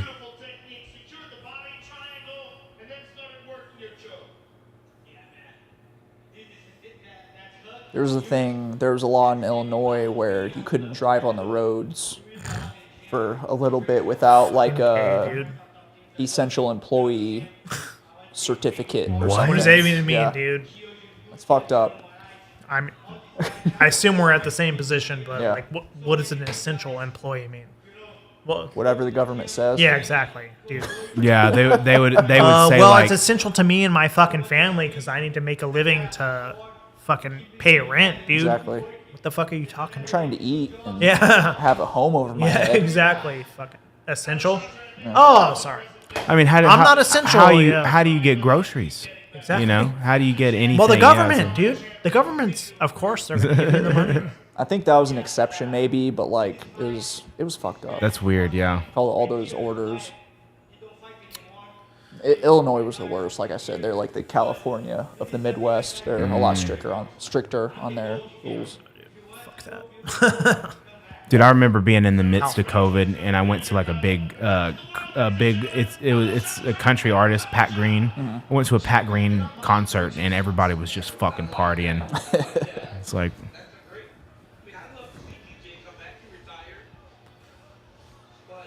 damn it! I wonder if it's cold outside.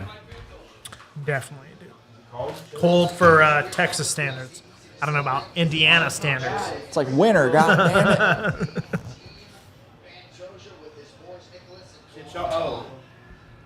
I become a pussy when it comes to the cold. All right. Well, thank you guys for watching our live stream, and till next time. Slay. Bye. Thanks, guys.